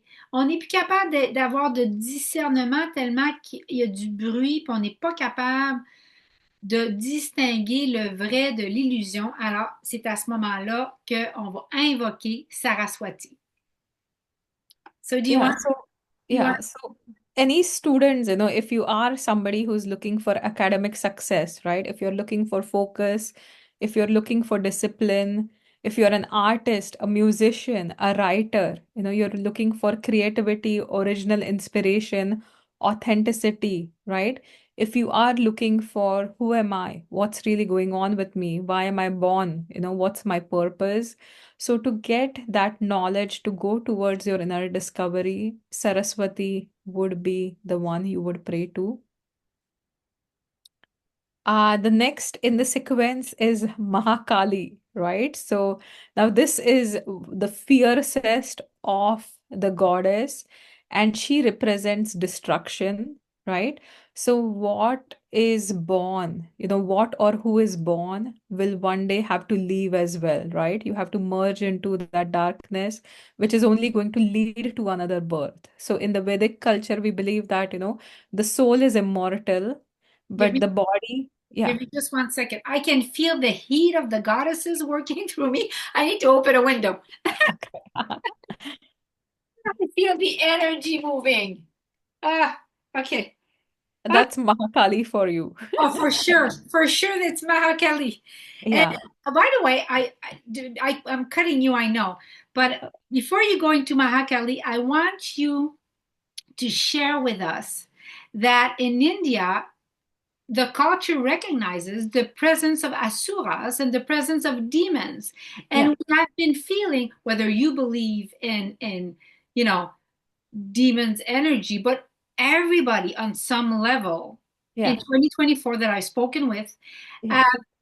uh, voiced the fact that, you know, bad exists and evil-willed actions have been more noticeable than we've ever seen. And because this is a lack of not studying Yeah. wisdom Yeah. and not taking the time to slow down and discriminate. And so, if ever you want a voice, because I was really moved studying Ayurveda, that it was written and written by doctors, written by really high scholars in India and in our Western world that have studied ancient Vedic scriptures that were saying, these we're in the first era where we are not learning protection from, not thinking correctly. Yeah. And we're in an era where even saying something is bad is now bad. Yeah. So please continue, but if you can take a word on speak about that, I would love that. Yeah, see, where good exists, bad is going to be, life is always going to be dual, right? And wherever there is the good energy, there is going to be the fierce energy as well. Asuras are powerful beings who will hold a lot of power but utilize it for the wrong reasons, right? But then you will also have sages who have a lot of power, or devas, celestial beings who have a lot of power but utilize it for the positive reasons, upliftment of the world, right? So there are always going to be those two energies. And I believe that at every point, both of these energies are going to keep attracting the humans. So are you going to the path that's leading to the greater goodness, leading to your own goodness, your own stability, right? Or are you on a path where it's going to destroy everybody else, but maybe give you lots of material? Yeah. Right? So, what path are you on? And again, that's why you need that discriminatory energy. What seems those quick make money schemes, people buy into so many things, people buy into false beliefs, people buy into um, there is so much spiritual trauma. That's also something that nobody addresses it. There are people posing as spiritual gurus or uh, priests or in across different cultures, right? Yeah, I'm not only talking absolutely. about Hinduism, across different cultures posing as spiritual leaders who may in fact be exploiting others, right? So it is here you need that discriminatory, that Saraswati Shakti, to be able to understand the good versus the bad, right? And in Ayurveda, even if you go in the olden days, you would learn Ayurveda from a teacher, right? Um, Even in Ayurveda, it talks about you have to test the guru before you accept him as the guru, right? All of the Vedic culture, you will have to test the guru to see if the guru is aligned with you as well. So it's not that you just blindly go see somebody get fascinated and become a student, Yeah. right? And let me just interrupt you for 1 second. And after I'll translate before we go ahead. Yeah, I'll let you finish, but then I'll translate. I just want to say, guru has been so just the term, and I just want to clarify that we're all on the same page. When you look up the definition of guru, it means a master, somebody who's become masterful in something. It's not like somebody who's going to, have you do a spiritual initiation and do sacrifices and do this is all we're referring to here. yeah, We go to a guru because we believe that person is a master in their discipline, yeah, and we want oral transmission and that impartation of that knowledge into us, and yeah, it's going to go quicker yeah, than if you want to do their 60 years yeah, yeah. of studying the knowledge. So Right. this is what we're referring to when we're speaking about guru. So you Yeah, can. and a true guru, is possessed by sattva. So a true guru may or may not even take you as a disciple. He or she will only take you if you're advanced enough and if they know that you're on your path, right? So it's not for a fashion or a fad, everybody today is looking for a guru for I don't know, these things have become so popular today, right? I So guru, it's almost a snob thing. Like you know, exactly. Yeah. I'm so Clout, chasing clout or whatever you say, but that's not how it works, right? A true guru is not going to exploit you for monetary or other gains, right? So you have to be very careful in such a scenario. And again, this is, people posing falsely. That's also the work of the demons, I would say, or asuras or the negative energy, right? And there is existence of negative energy, there is existence of positive energy, and that is a fantastic way to talk about Kali, right? Because uh, she's the one that's going to take away all your attachments. She's the one who's going to carry you from this life to the other. She's the one who is the fiercest form of the goddess, right? So you have seen Lakshmi, very beautiful, glowing, seated peacefully. Saraswati is again very loving, giving, And then you see the fierce form of Kali, but there are times where you have to be able to defeat certain qualities inherent in you, right? There are times where an example is, somebody struggling with a kind of addiction. you know you need fierce energy. Sometimes, a soothing energy, like think about it. You're a kid, and again, I was grown up this way. And again, in today's world, this may be a lot I don't know, inappropriate, right? But as kids, if you would do some mischief, your mom would scold you, Yeah. right? And then once or twice, and if you keep repeating the same mistake, if you keep repeating the same thing, you would get one whack, right? So I don't recommend anybody whack their kids, but that's how we grew. And you will remember that one whack over the times she pleaded with you not to do something which was not right, right? So this is that fiery bolt energy Yeah. that will come and transform you, and that will cut all that false beliefs. She will create that detachment. So if you are not in a place in your life, do not invoke Kali right now. Okay. That's my, yeah. Let me just translate before we continue because I don't want to lose everything you said. That is amazing. So, ah, OK, thank you so much. Alors, je voulais continuer avec la traduction, puis merci de votre patience, hein, parce que des fois, on est dans le vif d'un sujet, puis je ne veux pas laisser l'idée de Manjiri. Donc, ici, on regarde la troisième étape. Euh, En fait, une des autres, vous n'êtes pas obligé de les mettre dans l'ordre, mais c'est sûr que Lakshmi doit venir en premier. Vous pourriez aussi vous tourner dans vos mantras et dans votre dévotion à Mahakali, qui est ici celle qu'on voit qui est très combative, qui est complètement différente des autres. Une qui est très qui aide à recevoir, qui aide à harmoniser tout ça, et Saraswati qui est à propos du discernement, mais encore très aimante et douce. Ici, on est dans une déité qui est très combative, qui est très guerrière, et elle dit, elle représente la destruction. Donc, il faut comprendre qu'il y a dans la culture hindoue des asuras. Ça veut dire des gens, des énergies, pardon, qui vont vouloir beaucoup de pouvoir comme les déités, mais qui vont les utiliser pour, dans une mauvaise énergie et pour créer du tort. Et donc, laissez-moi juste continuer dans mes notes. Et donc, elle expliquait que elle dit, moi, je crois qu'il va toujours avoir les deux énergies, donc le bon et le mauvais, qui vont continuer d'attirer les humains. Mais dans la culture hindoue, on reconnaît les présences des démons, hein, qui sont les asuras, et du bien, qui sont les dévis ou les déités. Et donc, et la question qu'on pose sans arrêt dans les sagesses hindoues, euh, sur quel chemin que tu es?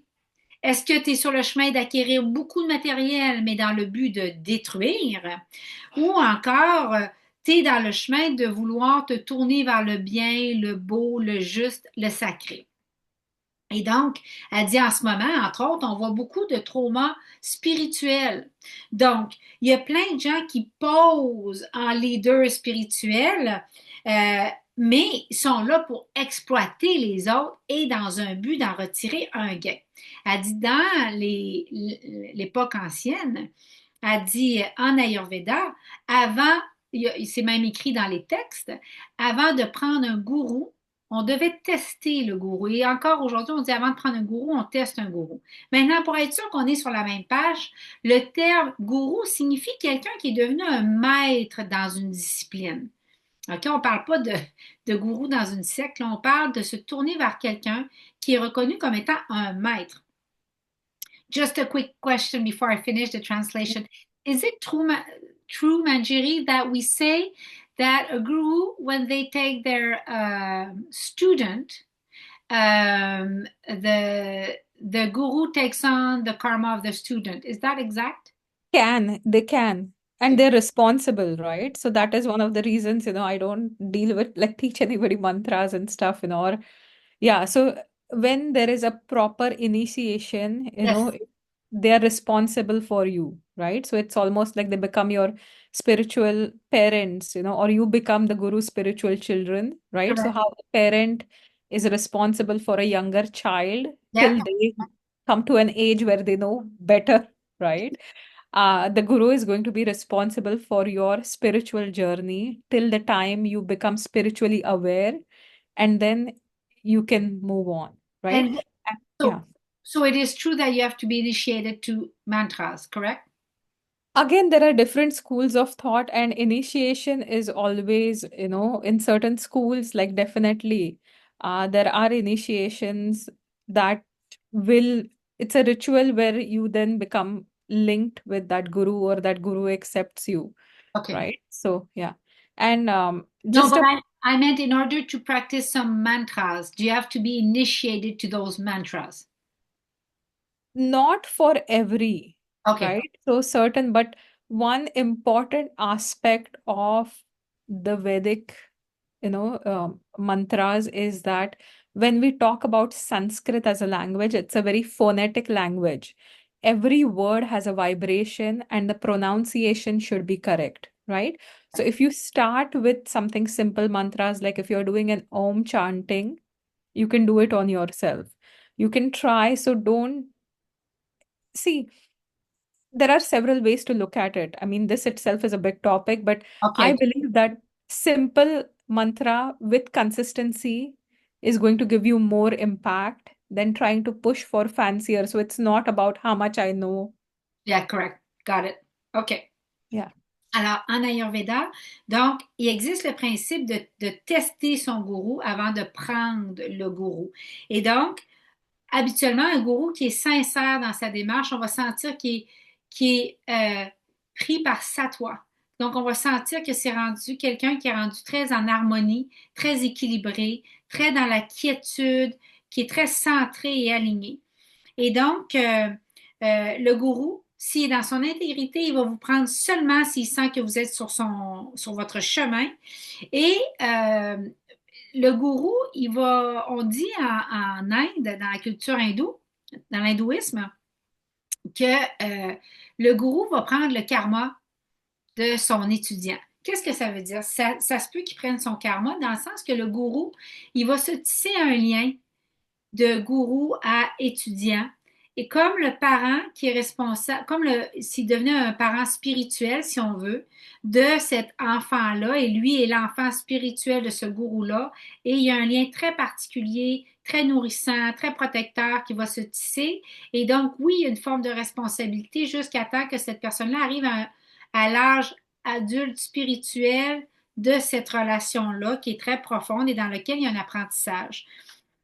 Euh, et donc, en ce moment, il y a des gens, c'est un des grands torts, c'est qu'il y a des gens qui posent en bonne image d'eux-mêmes et pourtant, ils n'ont pas atteint ce statut-là intérieur. Et Manjiri a dit, il va tout le temps avoir cette énergie positive et négative-là dans le monde. Et a dit, si vous priez donc Mahakali, cette déesse-là, cette déité-là. Donc, à ce moment-là, elle va enlever vos attachements. Elle va défaire en vous les qualités qui sont négatives, par exemple des addictions. C'est elle que vous invoqueriez. Et de la même façon, elle disait quand on est jeune, tu sais, si on fait un mauvais coup, notre mère va nous réprimander. Elle dit, mais dans une époque où on était plus jeune, elle dit, puis aujourd'hui, c'est pas dans la culture, puis elle dit, je recommanderais pas ça à personne. Mais à l'époque, où on était plus jeune, quand on faisait un mauvais coup, ça se peut que notre mère nous prenait par le bras, ou nous donnait une petite tape, là. Elle dit, puis là, tu te souvenais de ça, tu sais. Fait qu'elle dit, la Mahakali va vous transformer et surtout va vous amener à être très détaché. So you can keep on going. Yeah, so just a little talk about the guru, right? Yeah. Because we were on that topic. So think about it as, when we are born and when we start learning about everything, your mom can sit down with you and she can teach you A for apple, she can teach you till a certain level, right? So maybe even grade 10 or something. Then as you advance, so in school you have so many students with one teacher, right? Then, when you go to the university level, when you are into advanced studies, masters, if you're doing a PhD thesis, then you work one on one with a teacher who's an expert in the subject, because that's the level required, right?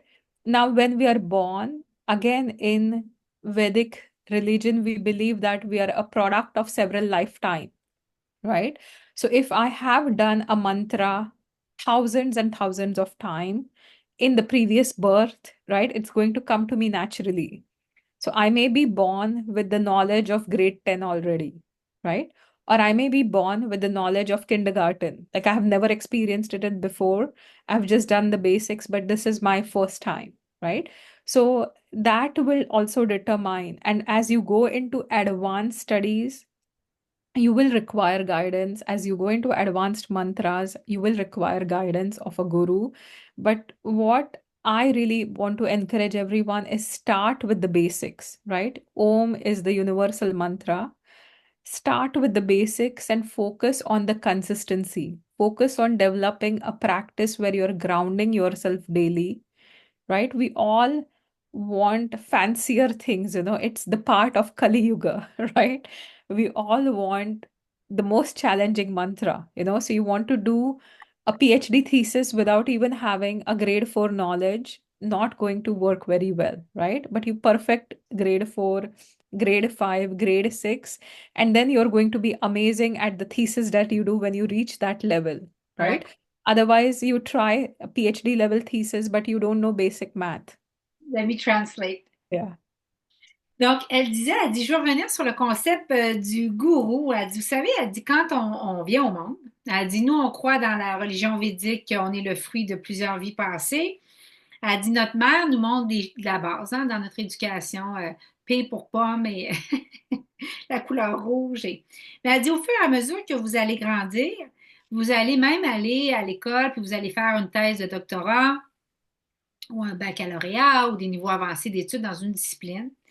Puis elle dit, il va arriver un moment où vous allez travailler avec un professeur un à un, parce que ce professeur-là est rendu un expert. Mais elle dit, c'est la même chose dans la religion védique. Vous allez vouloir poursuivre puis grandir, puis à un moment donné, travailler de manière plus rapprochée avec quelqu'un pour de la guidance en spiritualité. Et elle dit, avec les mantras, elle dit, parce qu'on va en parler, elle dit, commencez avec des choses qui sont de base. Elle dit, par exemple, le mantra Om, parce qu'elle dit, on croit, nous, que le sanskrit, parce que les mantras sont en sanskrit, c'est important de les dire correctement parce qu'ils ont un impact au niveau sonore et ils vont amener un effet. Donc, tant qu'à focusser sur les choses fancy puis difficiles, elle dit, j'aime mieux que vous prenez des mantras de base comme le Om, mais vous allez focuser sur la constance. Yeah. So do you want to, so for us to close, to go slowly for the end of the interview, would you like us to review now the daily rituals that you would recommend? Yeah. Yeah. Can I quickly talk a little bit about Kali and then we definitely do that? Yeah. Yeah. So Kali is, the fiercest form. And if you are struggling with something that's very challenging for you, that's very difficult for you, right? If you are into really bad habits where you need to destroy those habits, you need to destroy that ignorance. If you're looking for a huge transformation, then you are going to pray to Mahakali. But again, Mahakali is a very fierce, forceful energy that you need to be aware, right? So she's not as soft or soothing. So she will create sometimes, for the karma to be worked out as well. She'll create situations where there could be more challenges before things are cleared out, right? So, but ultimately, when we are going above the plane, so you started with all the material wisdom, then we came to our own understanding of ourselves, to understand spirituality, to go towards liberation, right? And then we reach this level of Kali, which is the great goddess encompassing everything. So if you want to get rid of many lives and births, right? If you want to stop that constant cycle of pain, because no matter who's born on the earth, there is going to be some kind of a suffering around it, right? There will be happiness, but there's also going to be sadness. There's always going to be an illusion where you're living in, no matter how good you are, how good your intellect is developed, because that's the nature of the world. So to look at your final liberation, that's where Kali comes into play, right? On this plane, when would I recommend if somebody's struggling with deep-rooted addictions like substance abuse, or where you need a lot, like just the willpower is not going to help you.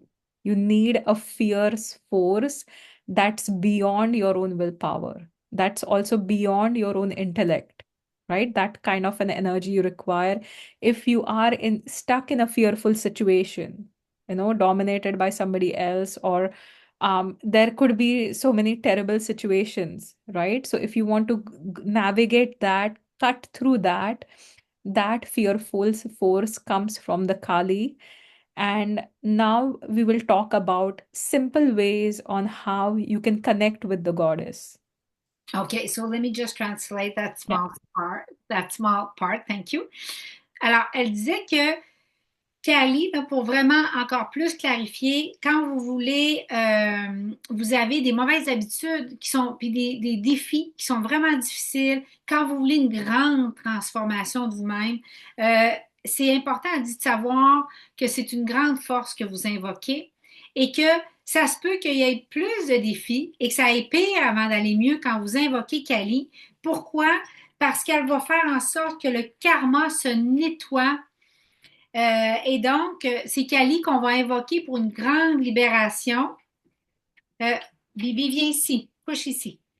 Euh, et donc, alors, si vous avez des addictions qui sont enracinées très profondément, puis que juste votre volonté seule ne sera pas assez, là, puis votre intellect seul ne sera pas assez, c'est Kali que vous allez invoquer. Aussi, si vous êtes dans une situation qui est épeurante. Donc, où vous êtes dominé par quelqu'un. C'est avec Kali que vous allez travailler. Et là, on va rentrer dans les rituels que vous pouvez pratiquer quotidiennement pour posséder encore plus votre énergie féminine sacrée, travailler encore plus avec, et le pouvoir qui est Shakti, hein? Donc, la Shakti qui se trouve dans votre énergie féminine sacrée. So, let's move on to the rituals. Yeah, so for various rituals, one of the main thing is creating a sacred space, right? So you have to create a really good space, and you want to make sure you pray in that space, because that's going to be channelized, that's going to be energized. So you want to make sure that you're always going to use the same space for the prayers, so not moving from one part to the other, right?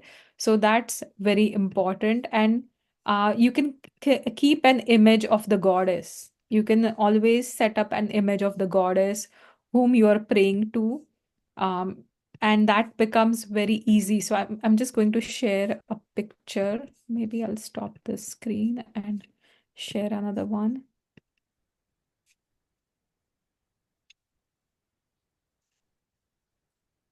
I could talk about this for like days. Yeah, yeah, I know, I know. But that's an image of goddess Durga, right? So these are all how traditional prayers are set up. There are various offerings again. Even in the Hindu culture, this will differentiate depending on, what region you come from, right? So this is like a Navratri setup where you're going to sow some like grains, and then the grains will sprout, and then you kind of pray to the goddess because she also signifies abundance. Simple ways I love to pray is, first is creating the space for it. So any space, red cloth is supposed to be very auspicious for the goddess, right? She likes red things. Red symbolizes prosperity. And So that having is that good for any goddess that I could use red? Any goddess, yeah. Usually any goddess, yeah. Saraswati, you can go for white, but even setting up, the setup can be red for any goddess, right?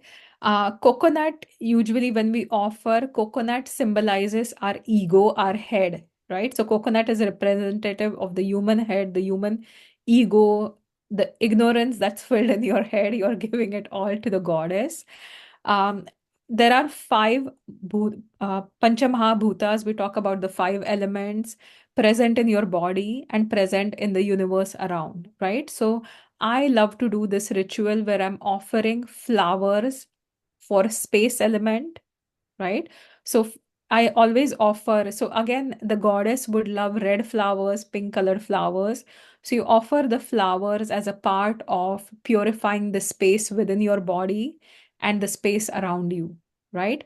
The second element is the air element, right? So air element, you can give some dhupa. So dhupa is any kind of incense too, right? Or we look at sound pertaining, you can do bells, which is also the sound pertaining, some kind of a bell that you're ringing. You can also use that. The third element is the fire. So you're going to do a lamp, right? I always light all my lamps in ghee with a cotton wick. So Yeah, when you so you take a I think it's dia, right? Diya, yeah. So if you look at this lamp right here on the screen, right? So this is the lamp. There is going to be ghee, and then you're using a cotton wick to light it. So why? Because this is not going to create any toxins, right? A lot of the candles and scented candles are going to Yeah, create that's too bad. toxicity. Yeah, Yeah, and ghee, when it burns, it does not create any toxins, good. right? So that's why you will use some ghee. Then you can offer water, or you could offer milk as a part of the water element, and any of the fruits that you have, So there are several fruits here. Usually we make offerings of five, so five kinds of fruits. Or you could offer some dry fruits like almonds, cashews, Um, you could offer some honey if you want, right? And Uh, would fruit be considered part of the earth Earth element? element, yeah, earth element. Yeah. Right? And then you offer your own ego. So then when you set everything up, you sit in a meditative posture, you close your eyes, and you can also concentrate on your third eye, right? And you can meditate on the form of the goddess, right? So any goddess that you So, choose. quick Yeah. question. In India, I know there's different way of looking at it. Some in Ayurveda, we put the seat of consciousness in the heart, Yeah. and we have the third eye. Would you meditate here, or would you meditate through the heart? Whatever comes naturally to you, but again, these are rituals. The most important aspect is your faith, your inner connection, right? So if I'm chanting mantras without being conscious, just to keep chanting or Yeah. do repetitions, I'm not connected, right? It may not benefit me as much as do a single chant, but with whole heart, whole soul, everything that I have, I make an offering to the goddess, right? And there are certain, miraculous things that happened. Like on my first trip, there is another prayer that is a lengthy prayer, and I was not like, I can read it. And I know it when I read it, I know each and every wording, but I don't know the sequence of the wordings, right? So as I was traveling to the mountain top to the Chandrabadni, the first Shaktipeetha, I was like, okay, I want to say this prayer, but I don't know the sequence. How am I going to do it? And I don't want to open my phone in front of the inside the temple. I'd never do that. Yeah. Funny enough, I sat there for 2 minutes. I bowed my head, and that's another important thing. So you have to completely bow down. You touch your head, forehead to the ground. You can, there are different ways of praying. You can completely, um, like touch your entire body and your head and just offer your everything that you have to the goddess. And as I bowed down, I was like, okay, I wanted to do this prayer. I don't know how. Not 30 seconds even gone, and the priest started chanting the same prayer. Wow. 30 seconds, he started chanting Wow. without me having any conversation with him. I've studied miracles, a course in miracle that you maybe Yeah. know. And Yeah. I've studied miracles for the past 8 years now, 10 Yeah. years. There is a process to miracles. Yeah. And there is always purification before. That's got to Yeah. happen. Yeah. So when you surrender your ego, this is the purification. Yeah. And you don't know when the miracle is going to happen, but your mind and your heart and your soul will be ready for a miracle. Yeah. Then God reveals whenever. But you're ready because you've sacrificed your ego on the altar. This is Yeah. exactly what's coming across traditions. So it's amazing. I'm just going to translate what we've said so far.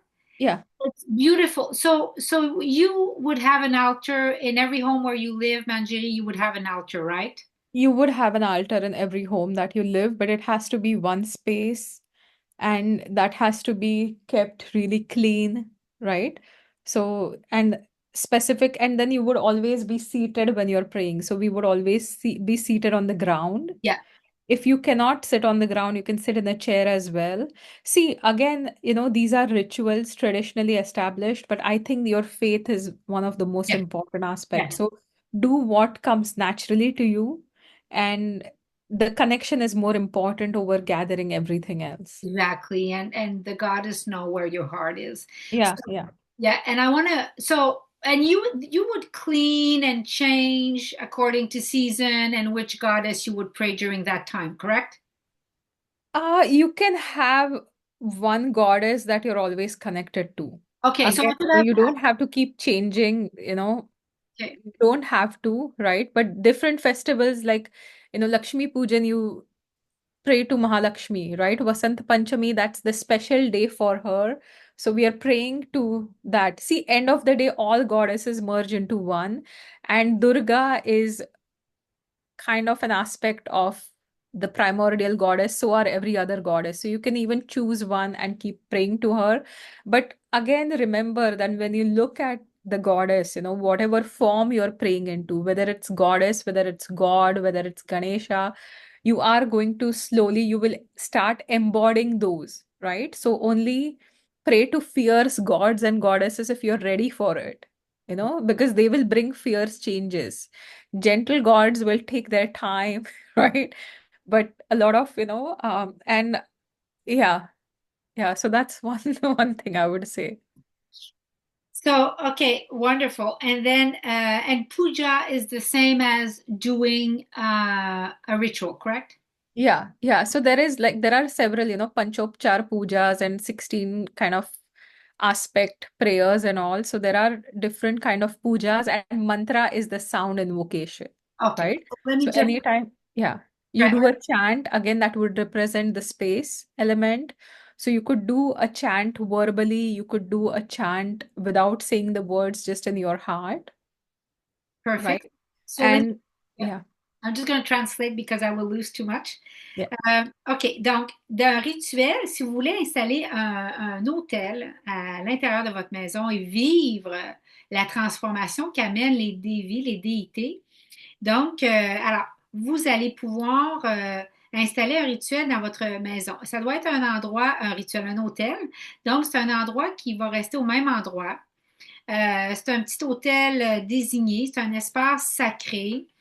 Et ça va être l'endroit où vous allez prier constamment et vous allez vous recueillir. Et pourquoi ça doit être un espace dédié? Parce que l'énergie va commencer à être canalisée à cet endroit-là de votre maison. Et là, typiquement, ce qu'on va faire en Inde comme rituel, c'est qu'on va mettre une image de la déesse, un aspect de Dieu qu'on veut incarné, qu'on veut amener à l'intérieur de notre vie, vers lequel on veut tendre. Et donc, il faut être prêt quand vous allez choisir une déité, que ces qualités-là, vous les voulez à l'intérieur de vous. Et donc, vous allez, on amène des choses à offrir à la déesse. Donc, euh, par exemple, si c'est Navaratri, on va mettre des graines qu'on va semer, puisqu'elle va amener une récolte. Et typiquement, dans cet endroit-là, sur ce petit hôtel-là, on va prendre un nappe rouge qui est considérée comme étant auspicieuse. Oui, elle peut changer avec les déesses, mais typiquement, le rouge va très bien agir. On va mettre une noix de coco et ça va symboliser, c'est des symboles. Donc, la noix de coco va symboliser qu'on donne notre tête, qu'on donne notre ignorance, qu'on donne notre ego. On va également amener des sacrifices, des offrandes, pardon, pas des sacrifices, des offrandes. La traduction, des fois, a ses exigences. Donc, on va donner des offrandes qui vont représenter les 5 éléments de la nature présents dans le cosmos et présents à l'intérieur de vous. Alors, pour l'espace, Manjiri aime bien mettre des fleurs et aussi pour purifier. Elle va, pour représenter l'élément air, elle va mettre une dipa, donc qui est une lampe, pardon, dupa, qui va être de l'encens. Donc ça va représenter l'élément air. Pour représenter l'élément feu, elle va mettre une lampe de ghee qu'on appelle dia. et qui a une tige de coton. Et les chandelles de gui en Inde sont très aimées parce que si on une tige, une mèche de coton, quand elles brûlent, elles ne sont pas toxiques. On peut amener pour l'élément eau, on va mettre de l'eau ou encore du lait. Et on va typiquement mettre 5 fruits qui vont représenter l'élément terre avec parfois des cachous ou des noix. Et on va s'asseoir dans une position en méditation et en se concentrant sur notre troisième œil. Je lui disais que différentes écoles placent la conscience soit dans le troisième œil, soit au niveau du cœur. Souvent en Ayurveda, la place de la conscience, c'est le cœur et on va prier à partir de cet endroit-là. Et ce qui est important, c'est que ça peut être un seul mantra récité ou ça peut être plusieurs. Mais elle dit, c'est comme dans n'importe quoi, cette déesse-là va savoir où est ton cœur. C'est pas d'en faire 20 pour en faire 20, tu peux en faire un sincère et ça va suffire.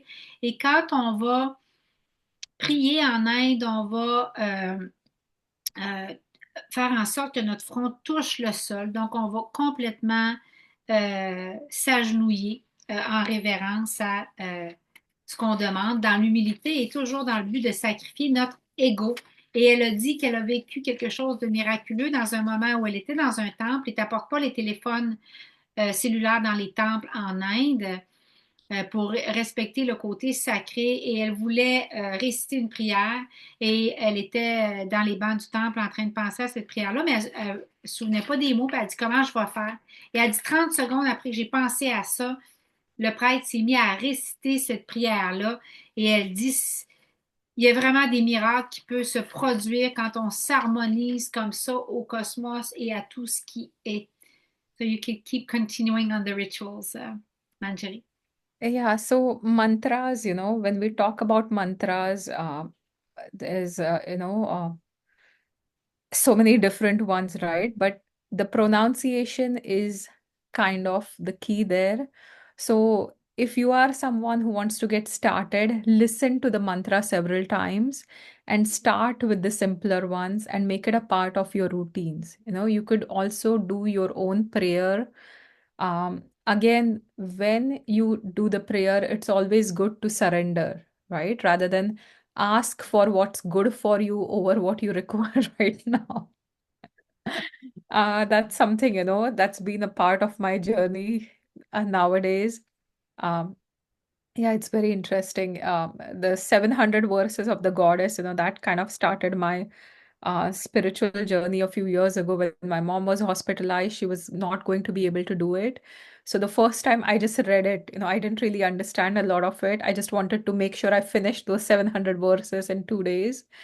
The second time I really read the meaning and tried to read it. And then now every year I will take my time to chant. I will take my time to really embrace it, right? Embody the aspects. And while connecting with the goddess, it's also important to remember that no matter how evolved you feel, right, you're still human at the end of it. You are going to make some mistakes, but she will help you correct your mistakes if you go to her with complete faith, right? Any aspect that you choose, it's the faith that's important, it's the surrender that's really important. And also making sure that you're praying for the greater good. It's not just about me, myself, what I can do. And that's really all about embodying the wisdom. How can I help? Right? And to be able to grow this Shakti, if you are somebody who has a lot of power within, offer support to other women in your life. Maybe call a friend, ask her, hey, what's going on? Is there something that you need? Right? So that is how you will grow your Shakti and you will grow that wisdom of divine feminine everywhere around. So those are, simple words. We can keep talking about it, but I know it's been I, a while. yeah, I think the Yeah. time has flown Yeah. by Yeah. and it's been such a generous interview. So let me translate that and then I believe we can close. Yeah. I'll close with another chant. Yeah. Okay, perfect. So let me just translate. Yeah. Alors, en terminant cette entrevue extraordinairement généreuse, euh, euh, Manjiri va être sûr qu'on comprenne que la prononciation, c'est la clé dans les mantras. Et donc, si on n'a pas été initié à un mantra ou on ne sait pas comment bien l'apprendre, écoutez les prononciations qui sont disponibles sur Internet, répétez-le. C'est mieux d'être avec quelque chose de simple et que vous possédez très bien et faites-le de manière constante. Elle dit, vous savez, elle dit, quand on prie dans notre culture, on comprend que c'est plus important de demander ce qui est bon pour nous que de demander ce que nous on veut. Et elle dit, quand ma mère a été hospitalisée, je me suis lancée dans les 700 versets de Shakti. Et là, elle dit, j'ai des faites en 2 jours pour pouvoir les apprendre et tout. Puis elle dit, avec le temps, elle dit, j'ai compris que c'était à propos d'incarner ces aspects-là. Elle dit, j'ai compris que c'était à propos. Elle dit, maintenant, je les fais un par un, je les savoure, je les médite, je les porte. Et elle dit, la déesse est tellement grande que même si vous faites des erreurs, elle va vous aider puis vous corriger. Et elle dit, ce qui est le plus important, c'est la foi, c'est de prier pour le plus grand bien et le plus grand bien de tous ceux impliqués et le plus grand bien de tous. Et elle dit, c'est le lâcher prise, c'est de laisser aller après notre prière et de faire confiance.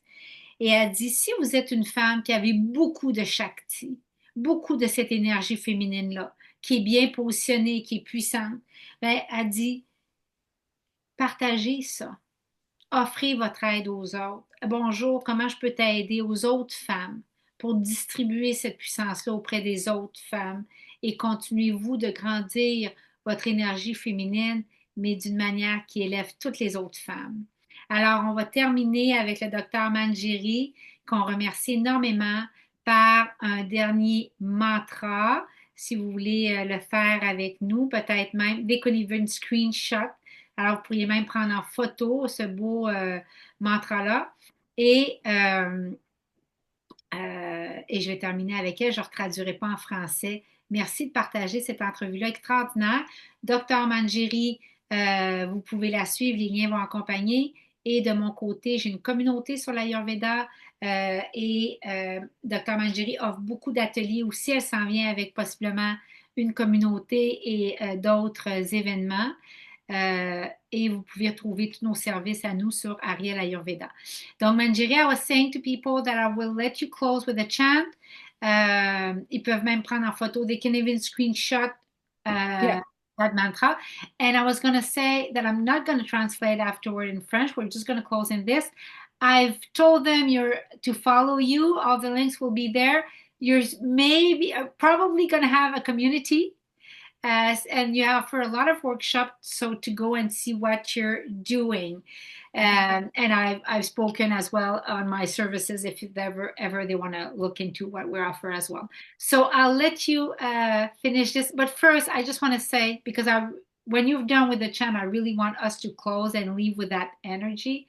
But I wanted to thank you, Manjiri. So much.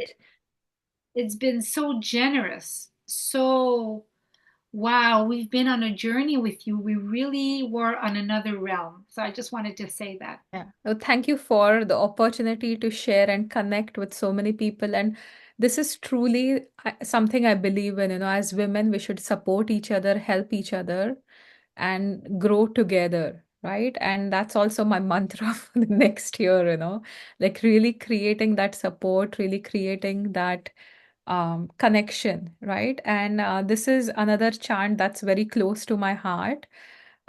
So if you can look at the picture here, you feel free to take a screenshot, but you are seeing all three goddesses merged into one. You're seeing goddess Saraswati with her veena. You're seeing goddess Kali with the trident, and then you're seeing goddess Lakshmi with the lotus. So this is the merging of the three goddesses, the divine feminine, the Adi Shakti, the main feminine force of the universe. And I will say the mantra or the shloka, and then I will give you the translation as well. Um, if you can just fold your hands, join your hands for the prayer, you can close your eyes, really connect with this energy. Sarva Mangala Mangalle शिवे सर्वार्थ साधिके शरण्ये त्र्यंबके गौरी नारायणी नमोस्तुते सर्वमंगल मांगल्ये शिवे सर्वार्थ साधिके शरण्ये त्र्यंबके गौरी नारायणी नमोस्तुते सर्वमंगल मांगल्ये शिवे सर्वार्थ साधिके शरण्ये त्र्यंबके गौरी नारायणी नमोस्तुते. So she is the auspiciousness in all of the auspiciousness.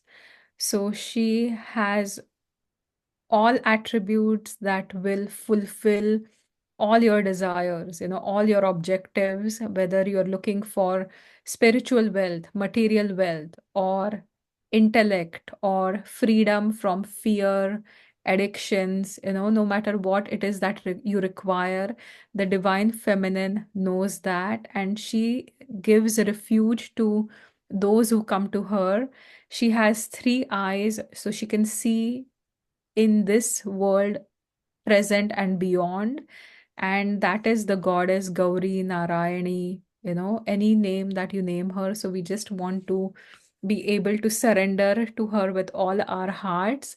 And she's the one that will carry you throughout this life and after as well. So that's the last chant for today. So thank you everyone for watching. Thank you for the opportunity once again. Have a brilliant day, everyone, and may the Shakti be with you, and may you recognize your own Shakti. Thank you. Thank you. Be blessed, be well, be loved. Thank you, everyone. Thank you, Manjiri.